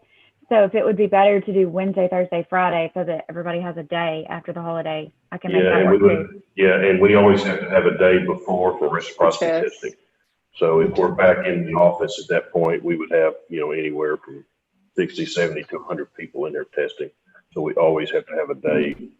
Well, if we're looking at the second week, I mean, the convention would start, usually the Wednesday of convention is like the APA board meeting, which that's not generally a problem for us. I mean, we could plan the February for 3 days and try to clear up a bunch of stuff and only plan the June meeting for 2 days. Yeah, 7th, And then we do need to testing the 7th, then do the 8th and 9th, because that week before is gonna be a short week. It's gonna be crazy. If that something would be hard to happens- come back. And then, like I said, if the APA meeting is actually here and in person and the board meeting is here and in person, it'd be 2 birds with 1 stone while everybody's here. Like I said, I don't have a problem with, we'd mentioned 3 days, but we can set the June meeting for 2 days, and if something comes up and we need a special day of hearings, then we can just deal with, or burn that bridge when we get there. Yeah. If I think if that same week works with everybody for the APA. So are we going You with said the 8th June and- 8th and 9th? Excuse me. That's just what I said, the 8th and 9th. 8th and 9th? I believe it would be, let me look. Yes. Yes. Yeah, I'm sorry, I had 9th and 10th, but yes, it would be 8th and 9th. And what was February? 9, 10, and 11. And like I said, we may or may not need that 3rd day. At this point, it looks like we might, but a lot can happen between now and then. So just to be clear, can you restate those dates again? Yes, we have, what was looked at was February 9, 10, and 11. Board meeting, a full board meeting on the 9th, 10, and 11, reserved for hearings and leftover discussion. And then June 8th and 9th, board meeting on the 8th, and hearings and any leftover discussion on the 9th. Thank you. And I'll send out today or tomorrow, I'll send out an email to everybody with all these dates. And if you don't have it on your calendars or hadn't seen it on Facebook, Drug Take Back is Saturday. So 10 a.m. to 2 p.m. artakeback.org, locations all over the state. And so I guess unless anybody wants to take a break, we can turn it back over to Mr. Jones. Like I said, we've got one more that's present, Melanie Harrington, she's here. And then we've got one that's not present that we can take care of at the end. But if anybody needs a break, or if not, well, I'll turn it over to Mr. Jones. Okay, let me go ahead and switch out. Okay. Dr. Mitchell, do you mind monitoring this? Because I will probably have to leave out before the end of it. No, ma'am, I got it. Okay, thank you so much. Of course. And, thank you all for a good meeting. It's been a good 3 days. All right. Ms. Grigsby, you ready for the next? I'm ready. All right, this is an administrative hearing before the Arkansas State Board of Pharmacy. It's October 22nd, 2020. We're at 322 South Main Street, Suite 600 in Little Rock, Arkansas. This case involves Ms. Melanie Harrington and its denial of licensure. And the case number is 2020-096. Ms. Harrington, did you hear some of the preliminaries that I went over in the earlier cases? Sorry, Officer Jones, I'm getting an echo. Okay, well, I'm getting a little bit of one on my end. But can you hear and understand me? I can now, it's better. Okay. Okay. And part of it may be there's 3 of us in the boardroom, so part of it may just be that echoing. Yeah. But if at any point, you lose me or you can't understand, I'll be happy to back up. But have you been present for some of the other boards today? Have you listened in on those? You need to unmute yourself, Ms. Harrington. It should be I've hit it and allowed you to unmute. There should be a button on the bottom left down there. There. How's that? Is that better? I can hear you. Can you hear me? Yeah. Thank So did you listen in on some of the other boards this morning? Did you hear some of the preliminaries that I went over about how it flows and everything? Yes. Okay. Do you need Yes, me I to did. repeat? Do you need me to repeat any of that? I do not. Thank you. Did you receive well, if you could introduce yourself for the record. Hi, I'm Melanie Harrington. Okay. Did you receive a copy of the order and notice of hearing for today? I did. Okay. Yes. Did you were all the exhibits included in that, the state's exhibits? Did you see the evidence the state has plans to introduce? Yes. Okay. Are you represented by counsel or is it just you today? It's myself. Okay. Do you have any witnesses that you want to call today, or is it you just going to testify for yourself? Just testifying for myself. Thank you. All right. Well, at this time, if you could raise your right hand, and Dr. McCready, if you could raise your right hand to be sworn by the court reporter. Do you swear or affirm the testimony you're about to give will be the truth, the whole truth, and nothing but the truth? I do. I do. Okay. And I guess you probably heard earlier, but if you, Ms. Harrington, if you have any documentary evidence that you want to submit you want the board to consider, make sure you email that to the staff, or, and you don't have to submit anything. You can just testify. But if you have any documents that you want to introduce, make sure that you submit it to the staff so it gets considered by the board. Okay. I have a statement I'd like to read if that's. Yeah, you can read it. It doesn't have to be, you can testify about anything, but if you had any sort of documents or if you had statements from someone else, something like that, then, we could introduce that into the record, but you'll get a chance to testify, tell the board your side, Okay, thank you. Make your own case. Mr. Daniel, you have any preliminary matters? I do, and just want to get on the record that Dr. Lenore Newsom had to step out of this hearing, but we do have 7 of the 8 board members present and still constitute a quorum. Okay. And also would ask that you take judicial notice of Arkansas Pharmacy Act, including Arkansas statutory law and board regulations, and would move to enter exhibits 1 through 10 at this time. Okay, notice will be taken of those statutes and regulations. And Ms. Harrington, you said you saw those exhibits 1 through 10. Do you have any objections to those coming in? I do not. Okay. All right, those will be admitted into the record and introduced to the board for their consideration. All right, Ms. Daniel, you want to make an opening statement? I do not. Nah, what about you, Ms. Harrington? You don't have to make an opening statement, but you can if you wanted to.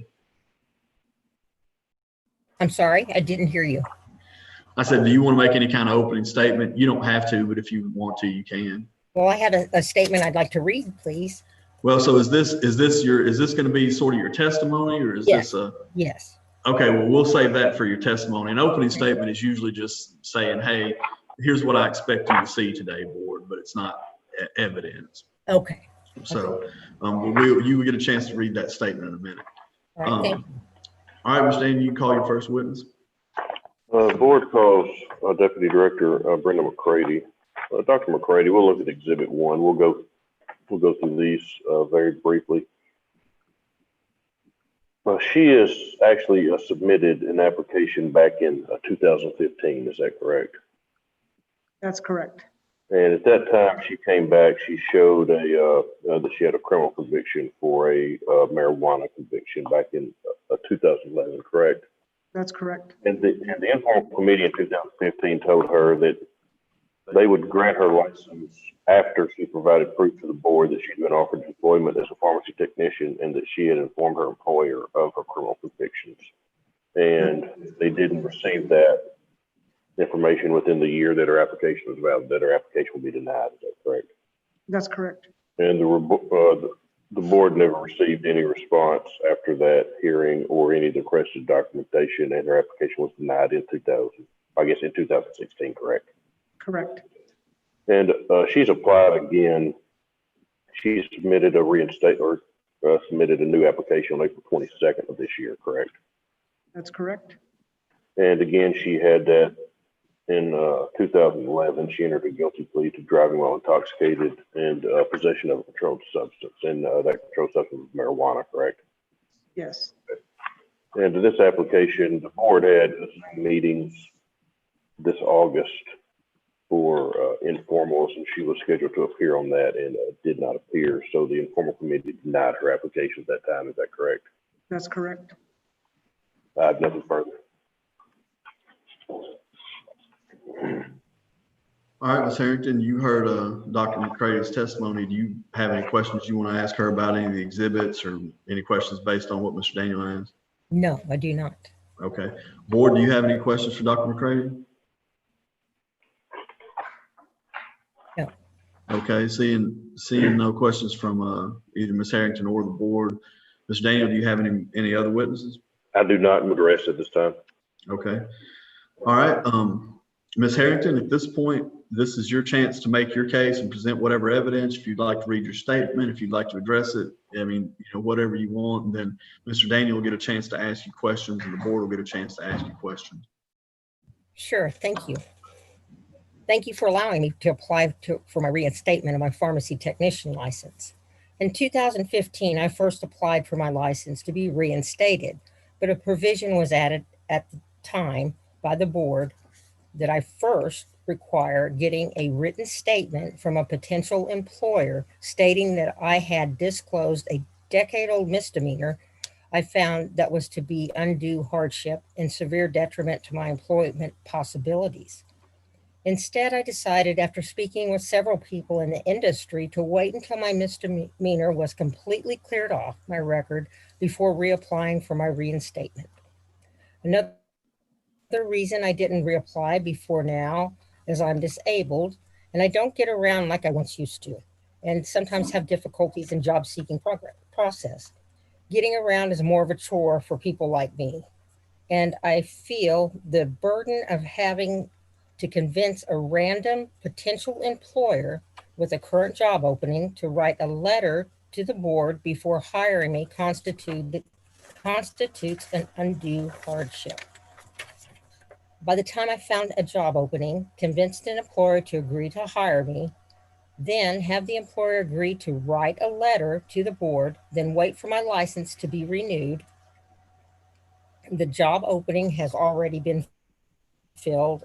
It was very frustrating. Another consideration for the board is that all employers today already require full disclosure of any charges in the past that might reflect negatively on a candidate's job application.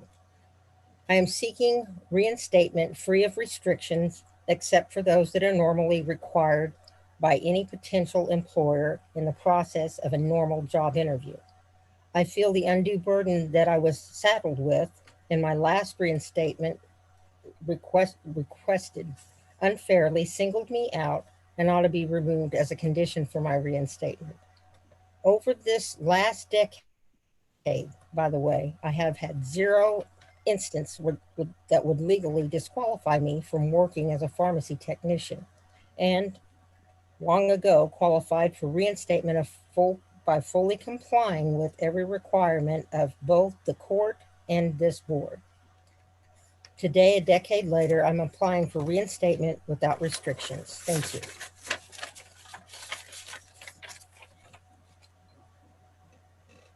All right, Mr. Daniel, do you have any questions for Ms. Harrington? So when was I'm sorry? Sorry, I was muted. What was going on during this time when you had that arrest? So what was going on that day? What had happened is I had been asked to go to a New Year's Day get together. It was nice that year, and to pick up some people at a place that now looking back, I should have just drove on. I picked up some people, and when I left the party, yes, I'd had a drink. I didn't have them in the car with me, but they were in earlier. And when the officer asked to check my car, I told him, sure, that's fine. And that's when they found the marijuana in the car. I have not smoked marijuana, never have. So you're saying you've never used it at all? Never used it at all. So it just happened to be in your vehicle? Yes, and I believe from the people that I gave the ride to the party to. I figured New Year's Eve, this was New Year's Day, maybe they didn't drive New Year's Eve, they needed to ride back to their vehicle, but hindsight's 2020. I shouldn't have picked them up. But you were also arrested and entered a guilty plea to driving while intoxicated. Yes, I had drank, and I thought I was free to drive. I didn't think that I was intoxicated, but apparently I was, which was a real eye-opener. I have nothing further. Thank you, Mr. Jones. Thank you, Ms. Harrington. You're welcome. All right, board members, do you have any questions for Ms. Harrington?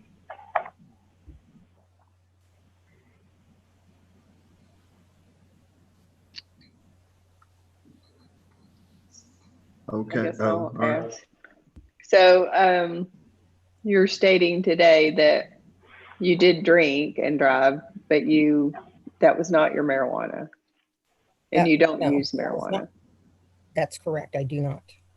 And then I guess I was a little confused on whatever the board said years ago to you about telling the employer, but you also stated, they're going to ask you about these things and you're going to have to tell them anyway. So I'm not real sure how you decided that was.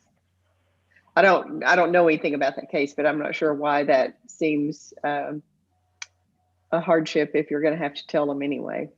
It would be the timeline for finding the job, and then asking the potential employer to write out a statement to the Board of Pharmacy that I've disclosed this information to them, and then waiting the time to get my license back.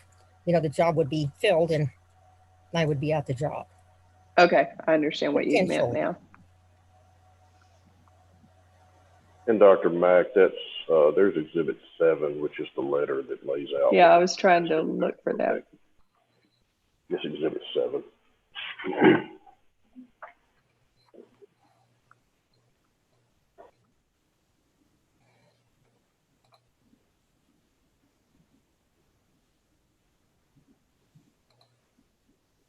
Ms. Harrington, you understand that given the history and what it was that you were arrested for, that you understand that the purpose of the Arkansas State Board of Pharmacy is to promote, preserve, and protect the public health, safety, and welfare through the regulation of the many aspects of the drug delivery system. Would you agree with that? Yes. Okay. You understand that licensure as a technician or even a pharmacist for that matter is a privilege, not a right? That's correct. Thank you.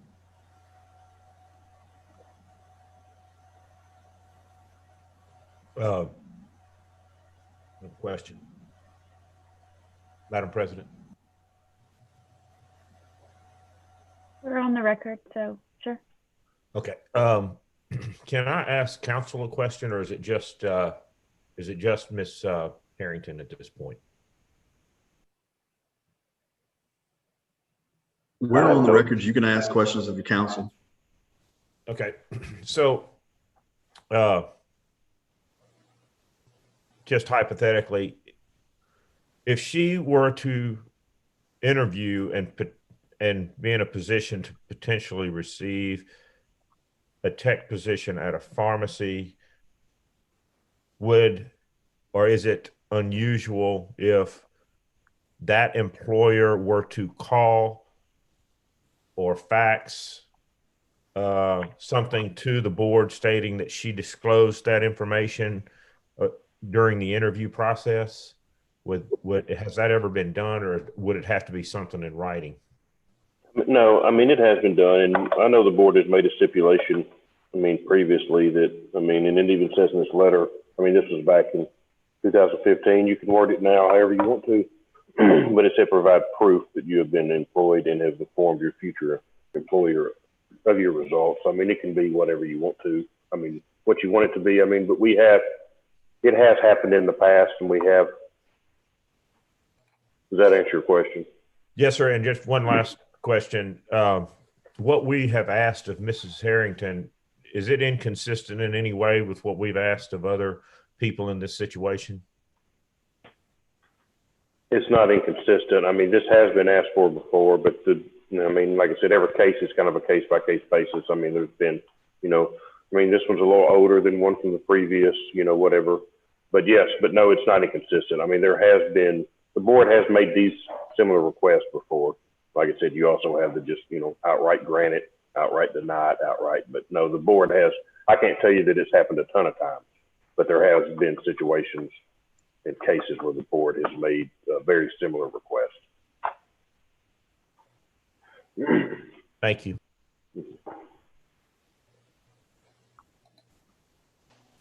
So that request was made 5 or 6 years ago though, right?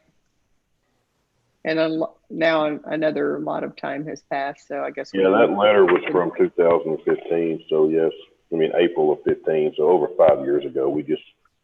They said, I mean, that's just, until she reapplied this last time, we'd never heard anything. So yeah, that was 5 years ago when she was in front of the informal committee. So we should probably consider that time length as well. I have a question for council as well. Was the charge, was she convicted of the marijuana possession charge or just the DWI? Let me look at her.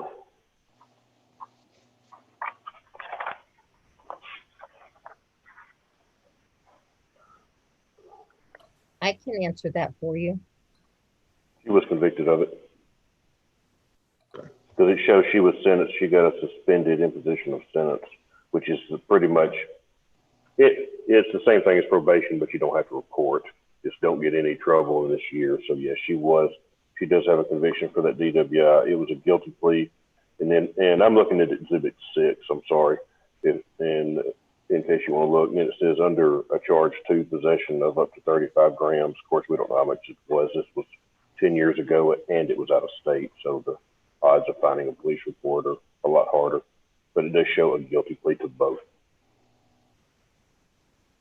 Thank you.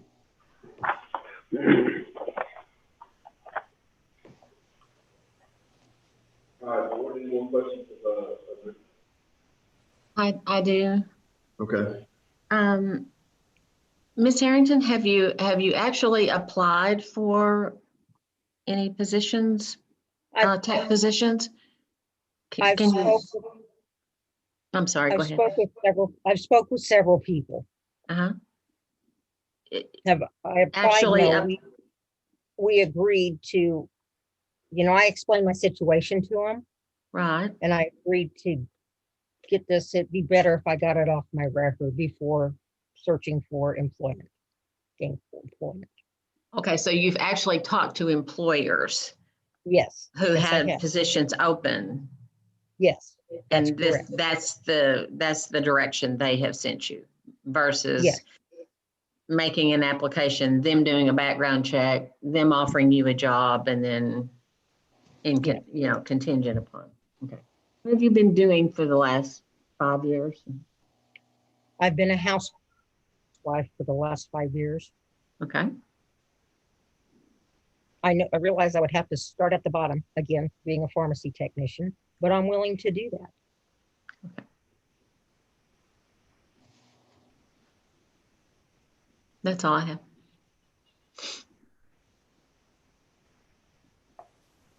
Any more questions of Ms. Harrington? Okay, seeing none. Ms. Harrington, do you have anything? Do you have any more evidence you want to introduce? We'll let you make a final statement in a minute if you want to. We'll let Mr. Daniel go first. Sure. All right, Mr. Danny, you can close if you want. This is just.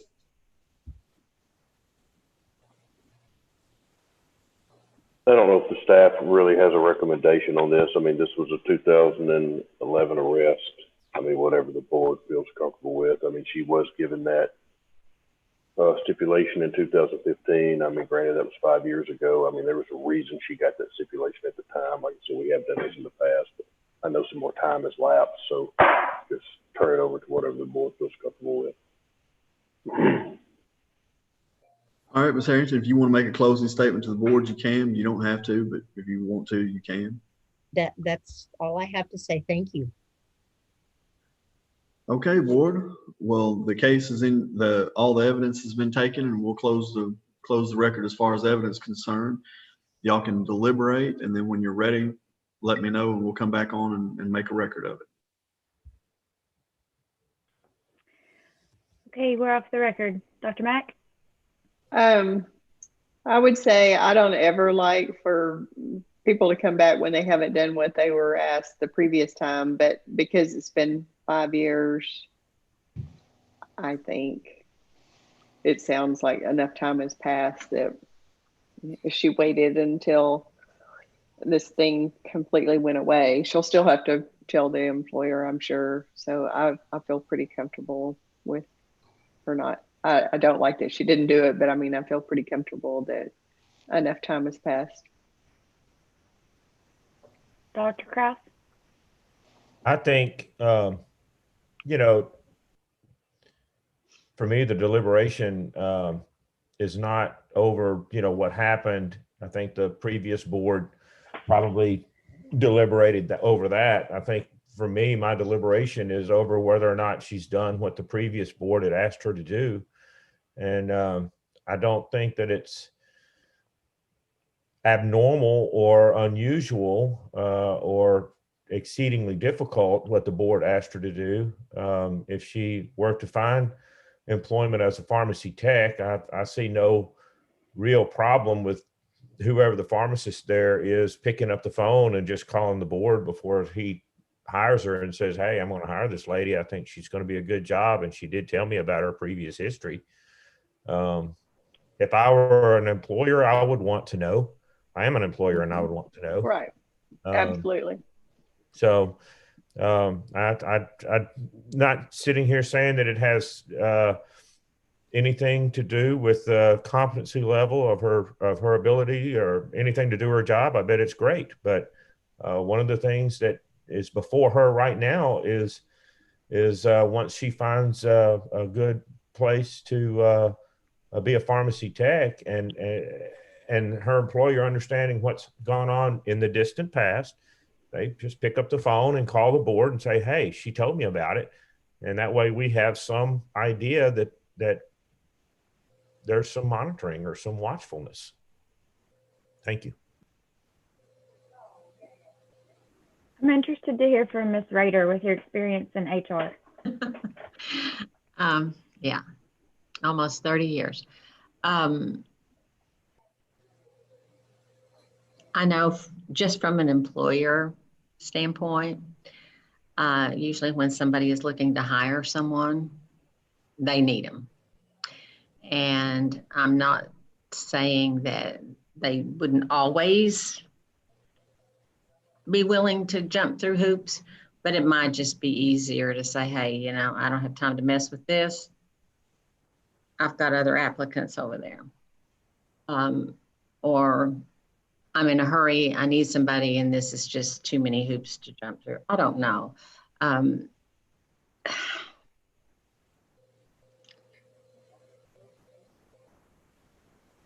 I think that there are probably, and I don't know. I mean, I come from a totally different background from, you know, not from the pharmacy side, but you know, most people that you're even going to look at an application, you're going to ask if they have a valid permit or license, and if they say no, they're going to just put it over in the other stack. So, I mean, I think she has that stacked against her. I'm sorry. That's all that I have. we may have to go back on the record for me to ask this to council, but I think I understand what she's talking about as far as the timeline part of it.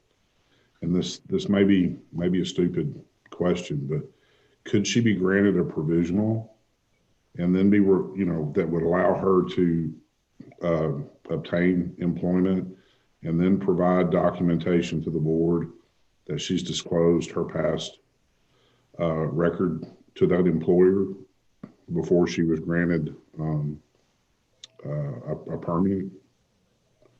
Would that be an acceptable route to choose, where she would still be required to fulfill the board requirement, but also help with the timeline part of it? I mean, we have done something similar in the past. We prefer not to have provisional licenses out there because it kind of makes a headache, paper-wise work and computer-wise work, and for some of the women up front. But I know we have issued licenses on the condition that you're allowed, that you can work the only places you can work, you have to provide something to the board. We've had it where we've granted, the board has granted that license and made a condition of it. When you get a job, you have to, your employer has to notify the board. Well, you could just grant the license outright and then just make that a condition. And if she doesn't, and if she gets a job somewhere and doesn't do that and violates that, then that's a disciplinary action. So, that has been done. Yes, we would prefer not to do it provisionally. That's just from staff's standpoint, because it just kind of creates a headache with the paperwork. But yes, the answer is yes. So, okay, so Luke, you're saying it would just be granting the license with that restriction. Yes, it was just, wherever you work, you have to provide that, but you have a license now. And if you, So to go out and seek work, you have that license in your hand. Yes, and those pharmacies are required to, they're required to say, hey, I hired this technician, I hired this. We get faxes, we get emails, we get letters, we get whatever. And so if that comes in and it shows that she's hired somewhere and she hasn't provided that documentation, then that's just her problem with her license. And I see Dr. McCready over here. I think she may have something to add, but. Okay. Every pharmacist is required to send us a notification when they hire a new technician. The technician is required to let us know where they work. The provisional license is really not a good option, but issuing a license with the stipulation that before she can work, we have to have notification. When the pharmacist notifies us, they also have to notify us that they are aware of whatever background it is. Okay. Thank you. That seems fair.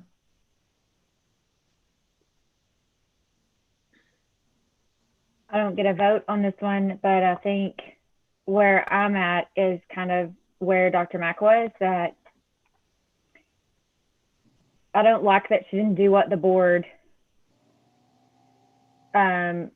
stipulated, and I don't want to question why they did that, but I do think it has been a significant amount of time. I believe her when she says that she does not use marijuana, and I think, I don't think she's a danger to the public acting in the capacity as a pharmacy tech at this point. And I hate to have somebody that wants to work, that wants to go to work and do an honest job, and we are in some way hindering that. So I know there's a lot of tech applicants out there, so I think I understand why this would be a fairly significant challenge for her to overcome at this point. And I'm okay with reinstating her permit or giving her a permit. And I think had it been 1 year or 2 years, we would have a different conversation. But agree. 5 years. Because it's now been a decade since the incident in question, and she's had no other incidents that we're aware of.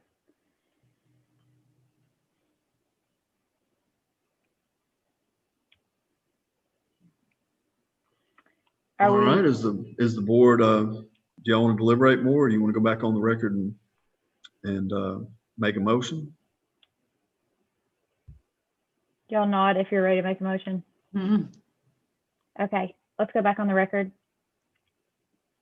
Okay, we are back on the record before the Arkansas State Board of Pharmacy in the case of Miss Melanie Harrington, case number 2020-096. Dr. Mitchell, I believe the board is deliberated and that somebody's ready to make a motion. I'll turn it over to you. Do I have a motion from the board? I'll make one in the matter of Melanie Dawn Harrington. My computer may die any second, but on the case 2020-096, I would be in favor of reinstating the license. I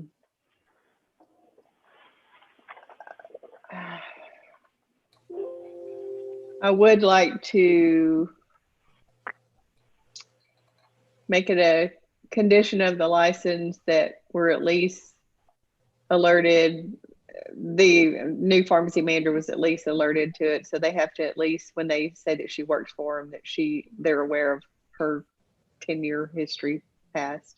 I don't think it has to be a formal letter, but I think it has to be they are aware. And I think anywhere you apply, you're going to have to make them aware. So I don't think that's undue. For the record. And the chart allegations 1 through 7 are true, and the charges 1 was proven. And Dr. Mack, to clarify on your motion, does that need to be the pharmacist, or can it be someone from Human Resources that notifies the board? Yes, I would say anyone from the company, the Human Resources or pharmacist. I'll just put down employer. I mean, that'll. I have a motion from Dr. Mack. Do I have a second? Second. Second from Ms. Rader. Any further discussion? All in favor, say aye. Aye. Aye. Any opposed? The motion carries.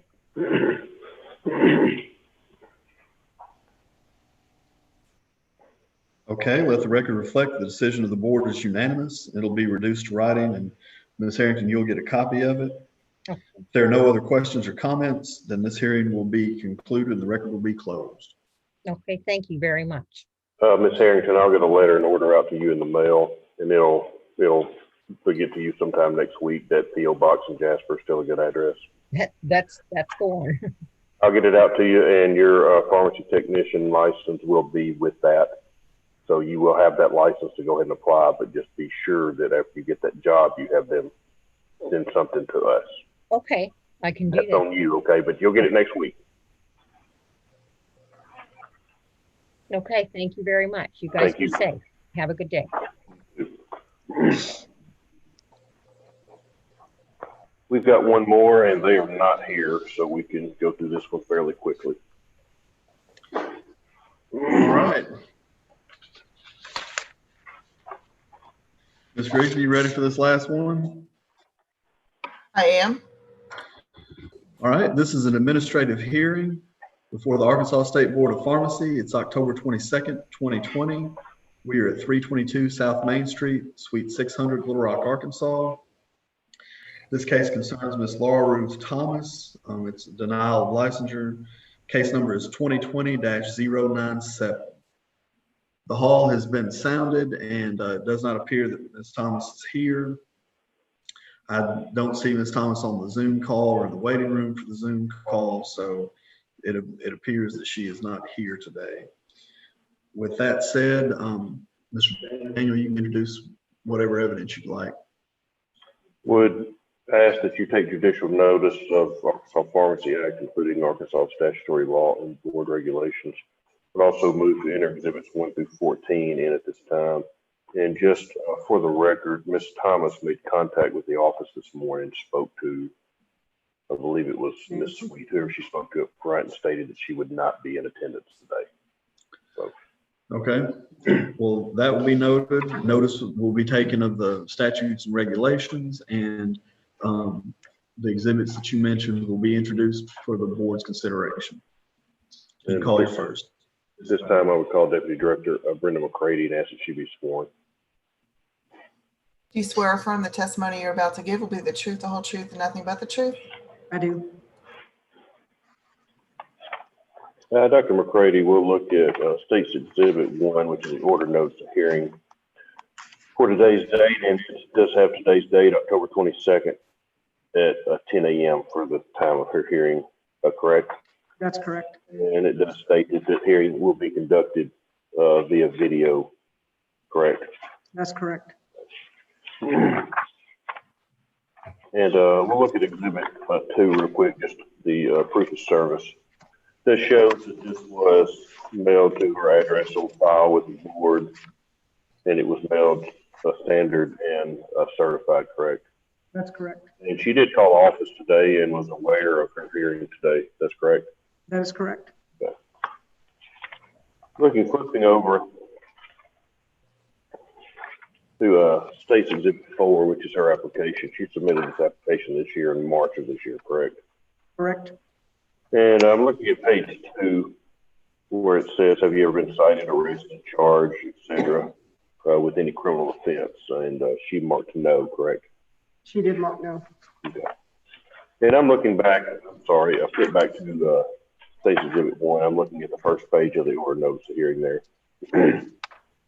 So she applied, and then the board got her criminal history, and it showed that she was arrested for a theft of property on October 27th of 2013, correct? That's correct. It was over-the-counter medication she had taken, and then when she was approached, she tossed that medication down on the floor. Correct. And in 2014, she was arrested for a felony forgery. States that she forged a bill of sale on a vehicle. Is that correct? That's correct. October of 2015, she was arrested again for shoplifting, and she admitted to the police that she stole that merchandise. Is that correct? That's correct. And in 2016, she was actually a suspect in a theft at a flea market, but was never charged, correct? That's correct. In 2016 and 2019, she was arrested on felony failure to appear charges on her forgery case. Is that correct? That's correct. And she did not disclose any of these arrests on her application. She did not. She was actually set to appear before the informal committee in August of this year and did not appear on that day either, correct? That is correct. And her application was denied by the informal committee in August. That is correct. I have nothing further.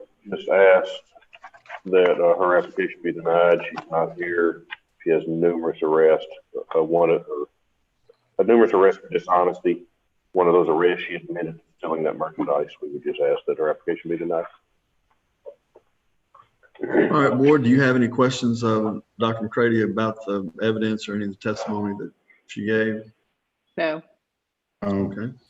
Y'all can, at this time then, I guess the state's rested, no more evidence to be presented. Nothing further. All right, if y'all want to go off the record and deliberate, you can, but if you don't, if you think you got a motion already, you can make that and hear it. I can make a motion. Okay. Dr. Mack? In the matter of Laura Ruth Thomas, case 2020-097, allegations 1 through 8 are true and charges 1 is proven. I would recommend we revoke this license. It would be denying the application. Deny the application. Second. I have a motion from Dr. Mack and a second from Dr. Kraus. Any further discussion? All in favor, say aye. Aye. Aye. Any opposed? The motion carries. All right, let the record reflect that the board's decision is unanimous and it'll be reduced to writing and service will be made or attempted on all parties. If the respondent cares to appeal the decision, appeal can be taken under the Administrative Procedures Act. But if there are no other questions or comments, then this hearing will be concluded and the record will be closed. And that is all we have hearing-wise. Mr. Jones, really appreciate you coming over and helping us out the last 2 days. Ms. Grigsby, thank you as always. And if you would, like last time, just put together just the transcribed motions. Gotcha. And you will send those over with your invoice. We'll get all that taken care of. But that's all we have for the two of you. Like again, thank you. Good to see you again, Ms. Grigsby. And Mr. Jones, glad to have you these last couple of days. And thanks for helping us out. Yeah, it's been a pleasure working with y'all, and I'll come back. Thank you. Sounds good. And I'll turn it back over to Dr. Mitchell and Dr. Kirtley. I don't know if there's anything further, but that's all I have for today. That is all I have as well. We didn't have an emergency hearing at 11:30. You know, Oh, I'm so glad you brought that up. I thought I remembered seeing that. So. Well, and one of them, we had two set, and one of them had got resolved, and the other one didn't. So yes, I am. Thank you for that. Let me. No, we don't need to. We don't need court reporter or Mr. Jones, but yes, this is. I know it's been a long 3 days, but it has. This is Teresa Hicks, technician 85967. The board received notification from Walmart on 9/14 of this year. She had been terminated. She was terminated for theft of merchandise from just general Walmart. This had nothing to do with the pharmacy or any medications. This was again, we had several of these this week. This was the self-checkout register. She was going up front and she was scanning. She was putting barcodes on stuff that barcodes would bring up something for like 75 cents and $1, and then, like 97 cents. And she was getting larger items that were worth a lot more money. So she did this. They had her, they watched her do it. Then they went back and looked at, where she had done this numerous times. We did send her a letter and ask her to surrender, and have never received any response from that. And just based on the fact that she's committed these numerous thefts and we've never gotten a response back from her, we would ask that her technician license be suspended pending a formal revocation.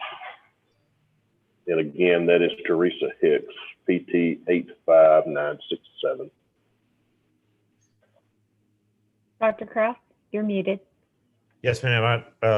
Question for Luke, and I should know this by now, but I don't. Can we move just to revoke that license, or do we need to have do we have to have a hearing on it? We have to have a hearing and give her a chance to respond if she so chooses before any revocation. The only option today is either to suspend it or not suspend it, but no, we cannot do a full revocation today without giving her notice. Madam President, I'd like to make a motion to suspend that license. Second. Motion and a second. Any further discussion? All in favor say aye. Aye. Any opposed? The motion carries.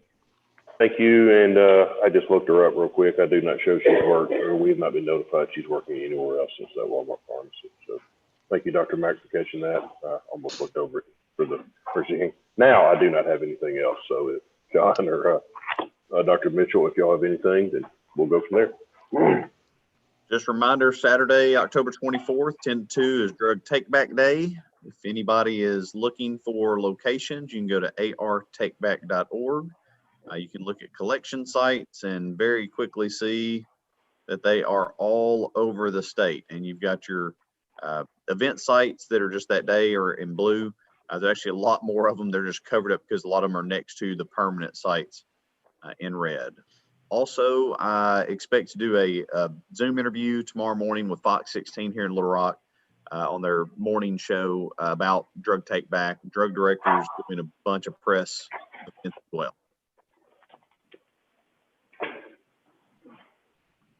Anything from the board members? Yeah, do any board members have anything to discuss?